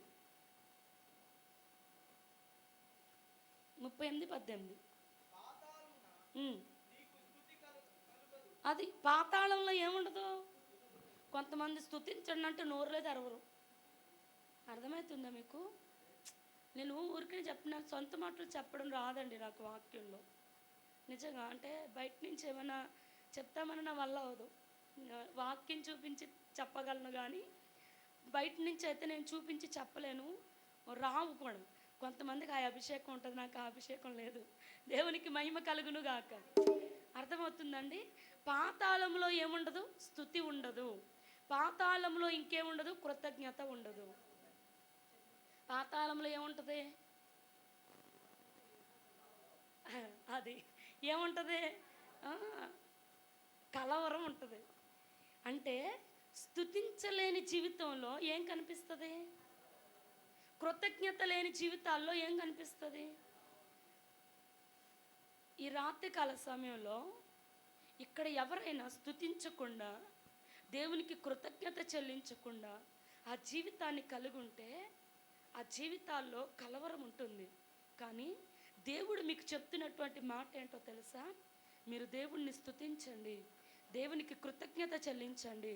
ఎందుకంటే పాతాళంలో స్తుతి ఉండదు, పాతాళంలో కృతజ్ఞత చెల్లించరు, పాతాళంలో కలవరం ఉంటుంది. మనకి ఆ జీవితాలను దేవుడు ఇవ్వలేదు. ఆమేన్. ఆ జీవితాలను దేవుడు మనకు ఇవ్వలేదండి. కొంతమంది దేవుణ్ణి స్తుతించండి, దేవుడు నామని హెచ్చించండి అంటే ఆత్మాలు ఏడ శుతి అని చెప్పమంటారు. నా చిన్నప్పుడు మా అమ్మగారు ఒక మాట చెప్పారండి. అంటే చిన్నప్పుడు మా అమ్మగారికి ఏం చెప్పాలి, అప్పుడే కొత్త నూతనంగా అంటే దేవుళ్ళు ఎదుగుతున్న ఆ టైంలో దేవుడు ఏమని చెప్పారంటే, నీకు ఏదైనా వినిపించినప్పుడు, అదే సౌండ్లు వస్తాయి కదా, డబ్బు సౌండ్లు, దేవతలు రేగింపులు అట్లాంటివి వస్తాయి కదా, ఆ టైంలో నువ్వేమనాలంటే స్తుతి స్తుతి అను. అంటే అప్పుడు ఆ అపవాదికి నెత్తి మీద సుత్తిచ్చు కొట్టినట్టు ఉంటుంది అనేవాడు. ఇప్పటికీ వచ్చేది ఆ స్వభావం నాకు. దేవునికి మహిమ కలుగును గాక. హల్లెలూయా. అంటే స్తుతితో ఎరుకో గోడలు కూడా ఏమైనాయి? ఆమేన్. హల్లెలూయా. పరిస్థితులు ఏమవుతాయి? మారుతాయి. ఆమేన్. అంటే పాతాళంలో ఏముండదంట? పాతాళంలో ఏముండదు? స్తుతి ఉండదు. పాతాళములో కృతజ్ఞత ఉండదు. పాతాళములో ఏముంటుంది? కలవరం ఉంటుంది. అర్థమవుతుందండి? వాడెప్పుడు కూడా మనుషుల మనస్సును దోచుకోవాలని చూస్తాడు. ఒక మాట చెప్తాను వినండి. ఒక వ్యక్తి మనస్సును పాడు చేస్తే వారు ప్రార్థించలేరు, వారు స్తుతించలేరు. వారి జీవితంలో కలవరాలు చోటు చేసుకుంటాయి. ఏం చోటు చేసుకుంటాయి? ఇప్పుడు చాలామంది చూడండి, జనరల్గా ఏమ్మ అంటే నా మనసు ఏం బాగాలే, ఇప్పుడేం నన్ను మాట్లాడచ్చుకా అంటారా? అంటే ఏంటి? మాట్లాడాలనిపించదు. ఆలోచించండి ఒకసారి. వాడు ఏం చేస్తాడు తెలుసా? మన మనస్సును టార్గెట్ చేసి కలవరపెట్టే పరిస్థితులు ఎదురుగా తీసుకొచ్చి మనము మన నోటితో దేవుణ్ణి స్తుతించకుండా చేస్తాడు. దేవునికి కృతజ్ఞతలు చెల్లించకుండా చేస్తూ ఉంటాడు. దేవుణ్ణి స్తుతించకుండా, దేవునికి కృతజ్ఞతలు చెల్లించకుండా చేయాలని వాడి టార్గెట్. ఎందుకు? గల్లులైన వారిని పడద్రోయాలి కదా, వాడు సామాన్యులు కదా వారి టార్గెట్. ఇంకా ప్రార్థన చేసేవారు, ప్రాపించేవారు, దేవుణ్ణి ఘనపరిచేవారి కోసం వాడు ఏం చేస్తున్నాడు? తిరుగులాడుచున్నాడు కదా. అందుకే వారి జీవితాల్లో ఏం చేయాలనుకుంటాడు? అందుకే కొన్ని మాటలు అనిపించేలాగా చేస్తాడు. ఏమనంటే, చర్చికి వెళ్తున్నామమ్మా, ఏం బాగుపడ్డావు? కలవరం పుట్టించాలిగా, నిన్ను స్తుతించనివ్వకుండా చేయాలిగా, నీకు కృతజ్ఞత లేని జీవితాన్ని తీసుకురావాలిగా. అంటే నీలో ఉన్న దేవుడు బయటికి వెళ్తేనే కానీ ఆడు ఏం చేయలేడు కదా. అర్థమవుతుందా మీకు? లోకంలో ఉన్నవానికంటే మనలో ఉన్నవాడు గొప్పవాడు. ఇప్పుడు మనలో ఉన్న గొప్పోడు బయటికి వెళ్తేనే కదా ఆడొచ్చేది. ఆడు రావాలిగా, టార్గెట్ అదిగా. అందుకే ఏం చేస్తాడు, ఆడికి అనుగుణమైన మనుషులు ఏం చేస్తాడు, వాడుకుంటాడు. నా దగ్గర కూడా చాలా మంది, యామ్మా ఫాదర్ గారు అన్న ఆత్మలు రక్షించాడుగా, దేవుడికి కనికరం లేదా, దేవుడు బతికించలేకపోయాడా? అర్థమవుతుందండి? అమ్మ చర్చికి వెళ్తున్నావు కదా, దేవుడు నీకేం మేలు చేశాడు. నీ కొడుకు జీవితం చూడు ఒకసారి, నీ కూతురు జీవితం చూడు ఒకసారి. నీ కోళ్ళు ఎప్పుడైనా నేను ప్రేమించిందా? నీ కూతురు ఎప్పుడైనా నీకు లోబడిందా? నీ పరిస్థితులు చూడు. అప్పిచ్చేవాడుగా ఉంటావు కానీ అప్పు తీసుకోమని వాక్యం చెప్పాడు అన్నావుగా దేవుడు. వ్యాధం చేస్తున్నావుగా, మరెందుకు నీ చుట్టూ అప్పులు ఉన్నాయి అని వాడు నీకు ప్రశ్నలు ప్రశ్నలు ప్రశ్నలు. మొదటి సంఘాన్ని ఇలాగే కొలగొట్టాడండి వాడు. అర్థమవుతుందా? నేను విన్నది నిజమేనా? అదేదో తెలియద్దన్నాడు అంటే దేవుడు నిజమేనా? అర్థమవుతుందా? ఏం చేస్తాడు, ప్రశ్నలు వేస్తాడు. ప్రశ్నకు ప్రశ్నే సమాధానం. ఆమేన్. అర్థమవుతుందండి? ఇది నిజమా అని కాదు ప్రశ్న. నేను నమ్మిన వారిని నేను ఎరుగుదును గనుక నేను సిగ్గుపడను. ఆమేన్. నేను నమ్మిన వారిని నేను ఎరుగుదును గనుక నేను, అది ఆ మాటతో వాడిని పడద్రోయాల. హల్లెలూయా. పడేయాలని వచ్చిన వాడిని పడద్రోయాల. ఈ మాటలు వినబడతాయో వినబడవండి చెప్పండి? అర్థమవుతుందా? ఏమి చర్చికి వెళ్ళి ఏం సంపాదించారండి? మందిరి యేసుబాబుని నమ్ముకొని ఏం ఉద్ధరించారండి అంటారు కదా. ఈ భూమి మీద ఉద్ధరించడానికి మేము వేసే నమ్ముకోలేదమ్మా. నా ఆత్మను పాతాళ లోకంలో వెళ్ళిపోకుండా దేవుని సన్నిధిలో నిత్యము స్తుతించేలాగుండునట్లు నేను నా ఆత్మ కొరకు నేను వెళ్తున్నాను. ఆమేన్. హల్లెలూయా, హల్లెలూయా. కలవరపెట్టే పరిస్థితులను ఎదుటకు తీసుకువచ్చి నిన్ను స్తుతి చేయకుండా నీ నోటిని బంధించి, కృతజ్ఞత చెల్లించకుండా నీ నోటిని బంధించి, వాడు నీ పక్షమున ఉండి ఏం చేయాలనుకుంటాడు తెలుసా? నీ పక్షమున్న దేవుణ్ణి బయటికి వెళ్ళగొట్టాలనుకుంటాడు. కానీ నువ్వు చెప్పగలిగింది ఏంటో తెలుసా?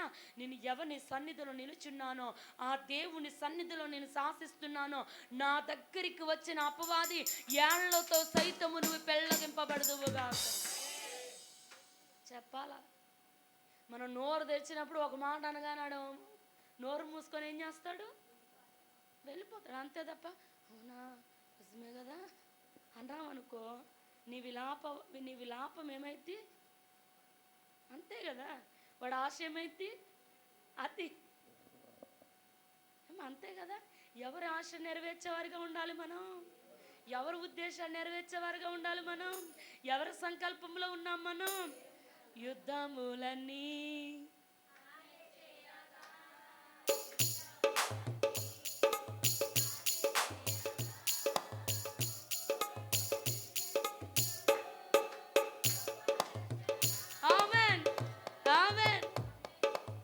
యుద్ధాలన్నీ ఎవరు చేస్తారు? దేవుడే చేస్తాడు. యుద్ధము ఎవరిది? రాజులు మనకెవరు? సూర్యులు మనకెవరు? సైన్యాధిపతి ఉండగా వాళ్ళు ఎందుకండి మనకి? హల్లెలూయా. ముందు నడిచేవాడు ఉండగా ఆయన ఎందుకండి? ఆడెందుకు మనకి? హల్లెలూయా. దేవునికి మహిమ కలుగునుగాక, దేవునికి మహిమ కలుగునుగాక. హల్లెలూయా, హల్లెలూయా.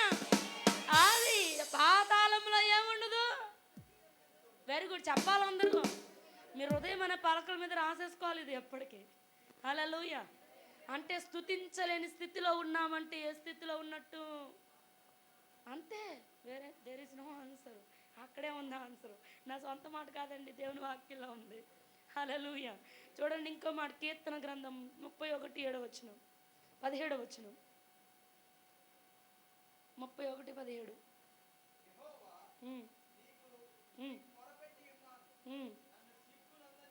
నన్ను సిగ్గునందనీయకుము.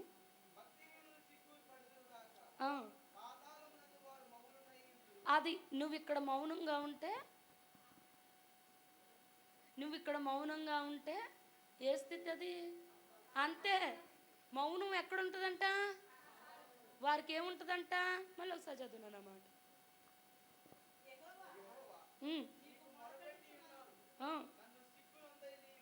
అది యెహోవా నీకు మొర్రపెట్టి ఉన్నాను, నన్ను సిగ్గునొందనీయకుము. ఆమేన్. అంటే భక్తుడి కంట మాటలు వినబడుతున్నాయంట, సిగ్గుపరిచే మాటలు వినబడుతున్నాయి. ఏంటేంటి సమర్పించేసుకున్నావా, సిగ్గుందా నీకు అంటారు. ఏమనరా అంటారు. ఏంటంటే నువ్వు అదేంటి అంత ధ్యానంగా ఉన్నావేంటి, అంత ఇదిగా ఉన్నావేంటి, అర్థమవుతుందా? కానీ భక్తిహీనులు ఏమవుతారంట, సిగ్గునొందుదురు. హల్లెలూయా. నెక్స్ట్, అది పాతాళంలో ఎలా ఉంటారు వీళ్ళు అంటే, ఈ లోకంలో మనము సిగ్గునొందే వాళ్ళుగా, మౌనముగా ఉండే వాళ్ళుగా ఉండకూడదు. హల్లెలూయా. దేవునికి మహిమ కలుగును గాక. సిగ్గుపడేవాడికి సిగ్గుపడేలాగా చేయాలి మనం. ఆమేన్. పాతాళలోక ద్వారములు నిలవవు అంటే అర్థం ఏంటో తెలుసా? వాడు సిగ్గుపడేలాగా చేయడం మన ఆరాధన. వాడు పడిపోయేలాగా చేయాలి మనం. దేవునికి మహిమ కలుగును గాక. ఇచ్చిన అధికారాలు ఉపయోగించుకోవాలండి. యుద్ధము, ఈ ఎరుకు ఉపవాస ప్రార్థన యుద్ధం ఎవరిది? యెహోషువ ఏమైనా చేశాడు యుద్ధం? చెప్పాలండి. ప్రజలు ఏమైనా చేశారా? చెప్పిన మాట వాగ్దానాన్ని చేత పట్టుకొని ముందుకెళ్ళారు. దేవుడి రాత్రి మీకు ఇచ్చే వాగ్దానాలను పట్టుకొని ముందుకు వెళ్ళండి. జయ జీవితాన్ని దేవుడు ఇవ్వబోతున్నాడు, విస్తరించబోతున్నాడు సంఘాన్ని. ఆమేన్. హల్లెలూయా. చాలా పెద్ద ప్రణాళికను దేవుడు కలిగి ఉన్నాడు. దేవునికి మహిమ కలుగునుగా. చూడండి, కీర్తన గ్రంథంలో ఇంకొక మాట చదివిస్తాను. 116 కీర్తన 3వ వచనంలో మరణ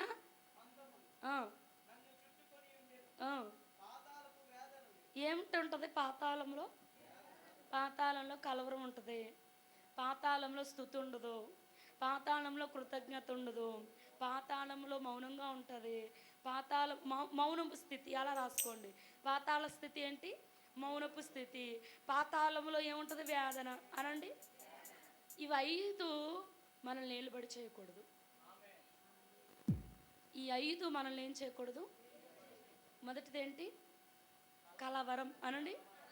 కలవరం ఏలుబడి చేయకూడదు, పెళ్ళగింపబడాలి. 5 ఏళ్ళు ఓసారి లేనా నువ్వు? అటు 5 ఏళ్ళు ఇటు 5 ఏళ్ళు అలా పట్టు, ఇట్లా అలా ఎదురుగా ఉండు. నేను ఎలాగ అంటాను నువ్వనే. ఏముండకూడదు? మూసే, 2 గుప్పులు మూసే. చెప్పు ఇప్పుడు. ఇటు చెప్పాలి అందరూ. కలవరం ఉండకూడదు. పాతాళంలో ఏముంటుంది చెప్పండి? కలవరం ఉంటుంది, స్తుతి ఉండదు, కృతజ్ఞత ఉండదు, మౌనపు స్థితి చెప్పండి, వేదన స్థితి. ఈ 5 స్థితుల్ని పెళ్ళగొట్టాలి, విర్రగొట్టాలి. చెప్పండి, సిగ్గుపడకూడదు మనం. చెప్పండి, విర్రగొట్టాలి, నశింపజేయాలి, పడద్రోయాలి. హల్లెలూయా. హల్లెలూయా. ఆ అధికారం దేవుడు నాకు ఇచ్చాడు. హల్లెలూయా. హల్లెలూయా. హల్లెలూయా.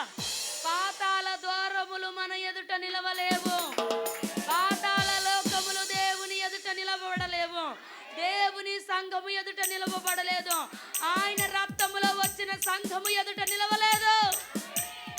హల్లెలూయా. హల్లెలూయా. వేదన పడకండి. హల్లెలూయా. వేదన కలిగించే పరిస్థితులున్న వేదన పడకూడదు. అనుభవపూర్వకంగా చెప్తున్నా నేను. అర్థమవుతుందండి? మనం ఎప్పుడు కలవరపడే స్థితిలో ఉండకూడదు. మనలో ఉన్నవాడు గొప్పవాడండి. ఆమేన్. మనలో ఉండి యుద్ధాలన్నీ తానే జరిగించుకుంటున్నాడు. హల్లెలూయా. మన జీవితాల్లో ఏం ఏలుబడి చేయకూడదు? కలవరం వేడుబడి చేయకూడదు. Very good. అర్థమవుతుందండి? ఏది అంటే దేవునికి ఇష్టం లేని లక్షణాలు ఇవి. అవి ఏమీ కూడా మన జీవితాల్లో ఏం చేయకూడదు? చెప్పాలి. పెళ్ళగింపబడాలి. హల్లెలూయా. దేవుడు మాకు ఏ ఆయుధాలు ఇచ్చాడు? మనము ప్రాకారము కలిగిన పట్టణం అనండి. అవునా కదా? ఇర్మియా గారికి ఏమైనా ప్రాకారము కాదు, ప్రాకారము గల పట్టణం, ఇనుప స్తంభం. చెప్పాలేంటి? ఇనుప స్తంభంగా నేను ఏం చేస్తున్నాను? నియమించి ఉన్నాను. హల్లెలూయా, హల్లెలూయా. చూడండి ఇంకొక మాట, కీర్తన గ్రంథంలోనే 9వ కీర్తన 17వ వచనం.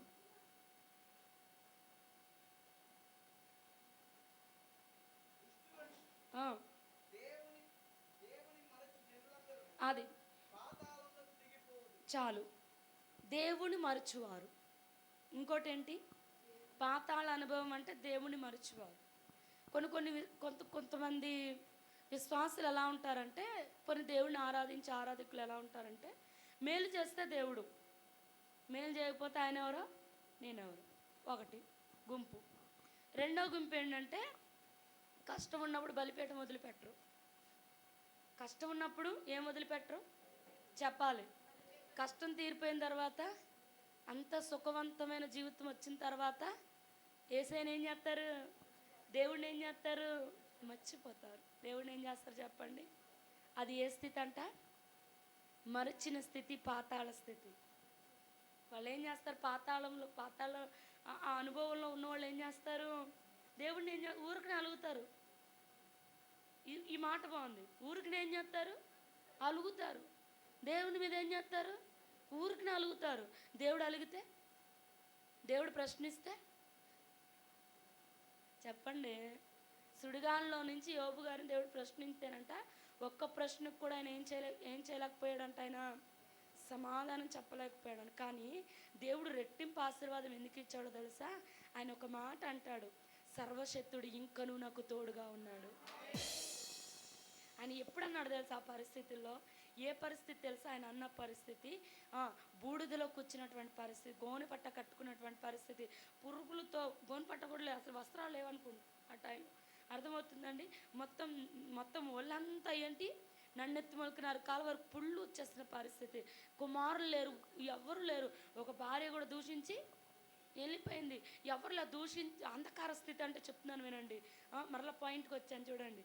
ఏ స్థితి? మళ్ళీ చూడండి, చుట్టూ స్నేహితులు కూడా నిందిస్తున్నారు, అవమానిస్తున్నారు. ఎటు వెళ్ళినా, ఎటు పరిస్థితులు అన్నీ మూయబడినాయి.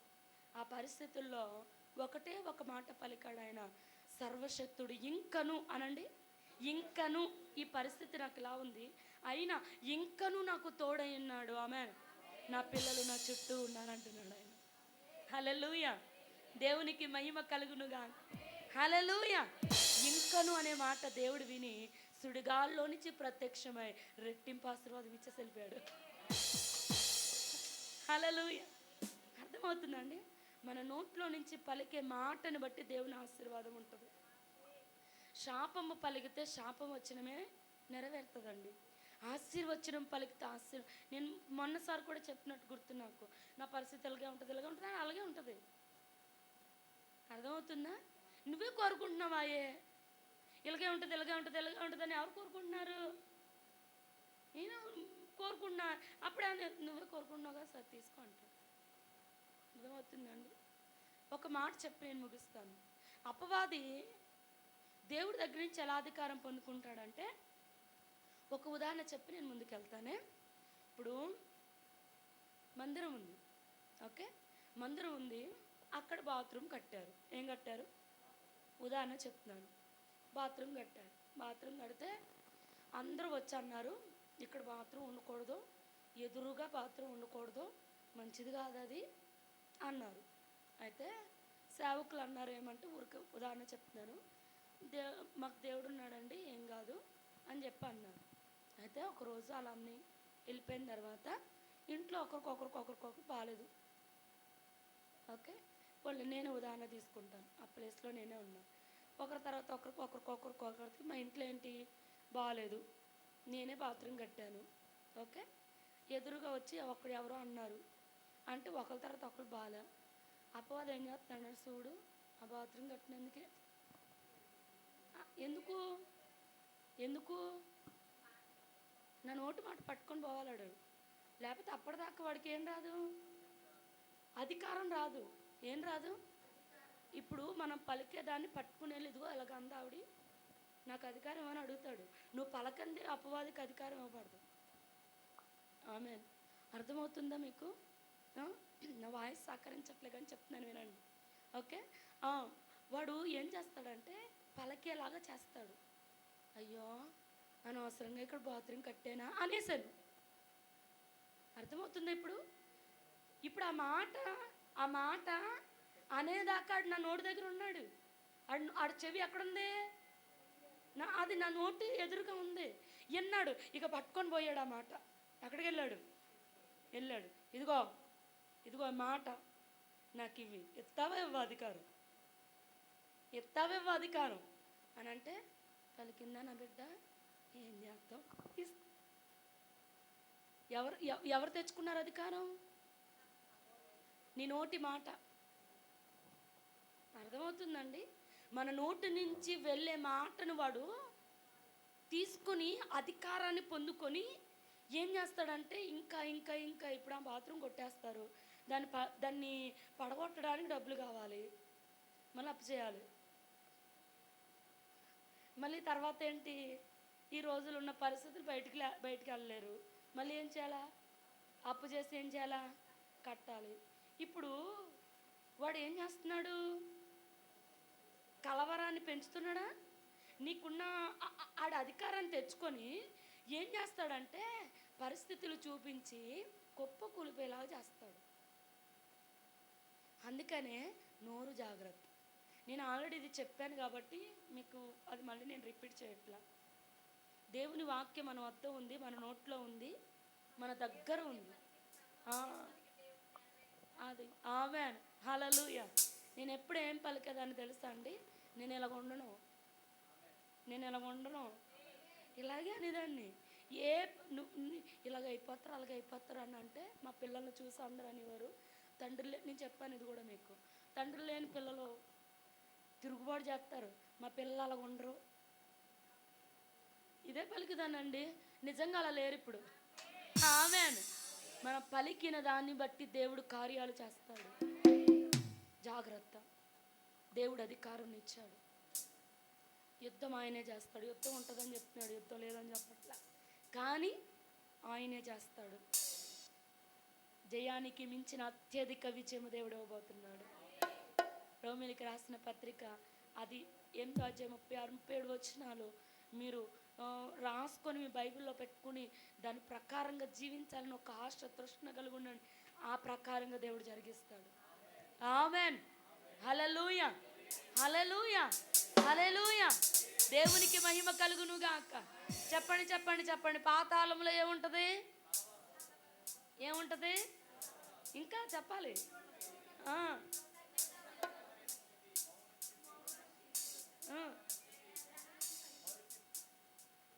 మరు చూసేసి అంటే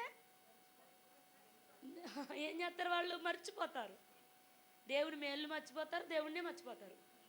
ఇంకా భక్తిహీనులు, చెప్పాలి భక్తి లేనివారు. మనం ఆ విధమైన పరిస్థితుల్లో మనము ఉండకూడదు. హల్లెలూయా. ఆ స్థితి దేవుడు మనకి ఇవ్వలేదు. వాటన్నిటి నుంచి దేవుడు విడిపించి ఆయన రక్తముతో మనల్ని సంఘముగా ఏర్పాటు చేసుకుని, యేసే రక్తంలో నుంచి వచ్చింది సంఘం. ఆమేన్. ఎక్కడి నుంచి వచ్చింది సంఘం? చెప్పాలి. ఎరుకోలో గుడ్డోడికి ఏమొచ్చింది? చూపొచ్చింది. ఎరుకోలో ఏమొచ్చింది? జక్కయ్యకి ఏమొచ్చింది? Very good. ఈ ఎరుకో ప్రార్థనలో ఏం రావాలి? దేవుని కన్నులెత్తి చూసే కన్నులు రావాలి. ఆమేన్. గురుడితనము పోవాలి, రక్షణ కార్యములు జరగాలి. అలా జరగాలంటే మనం యుద్ధమునకు సిద్ధమై ఉండాలా? మెలకువ కలిగి ప్రార్థన చేసేవారిగా ఉండాలి. పాతాళ ద్వారములు మన ఎదుట నిలవనేవవు. హల్లెలూయా, హల్లెలూయా. అందరూ మోకరించి ప్రభు సన్నిధిలో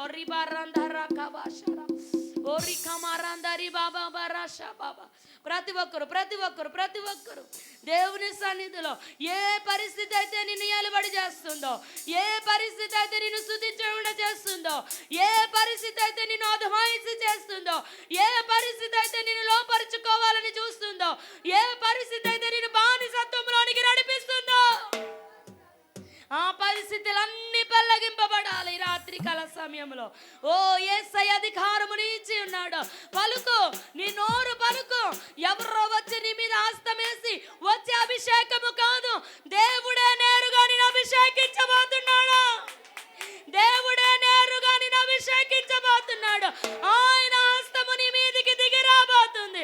ఆయన హస్తము నీ మీదికి దిగి రాబోతుంది. స్తుతించు, దేవుని మహిమపరచు. ఏ పరిస్థితి అయితే నీకు అడ్డుగా ఉంటుందో ఆ పరిస్థితిని పెళ్లగించు, ఆ పరిస్థితిని పడద్రోయ్, ఆ పరిస్థితిని నశింపజేయ్. ఆ పరిస్థితి నుంచి విడుదల విడుదల విడుదలనిచ్చే దేవుడు మన పక్షమున నిలబడబోతున్నాడు. ఆయన యుద్ధములన్నీ ఆయనే చేయబోతున్నాడు.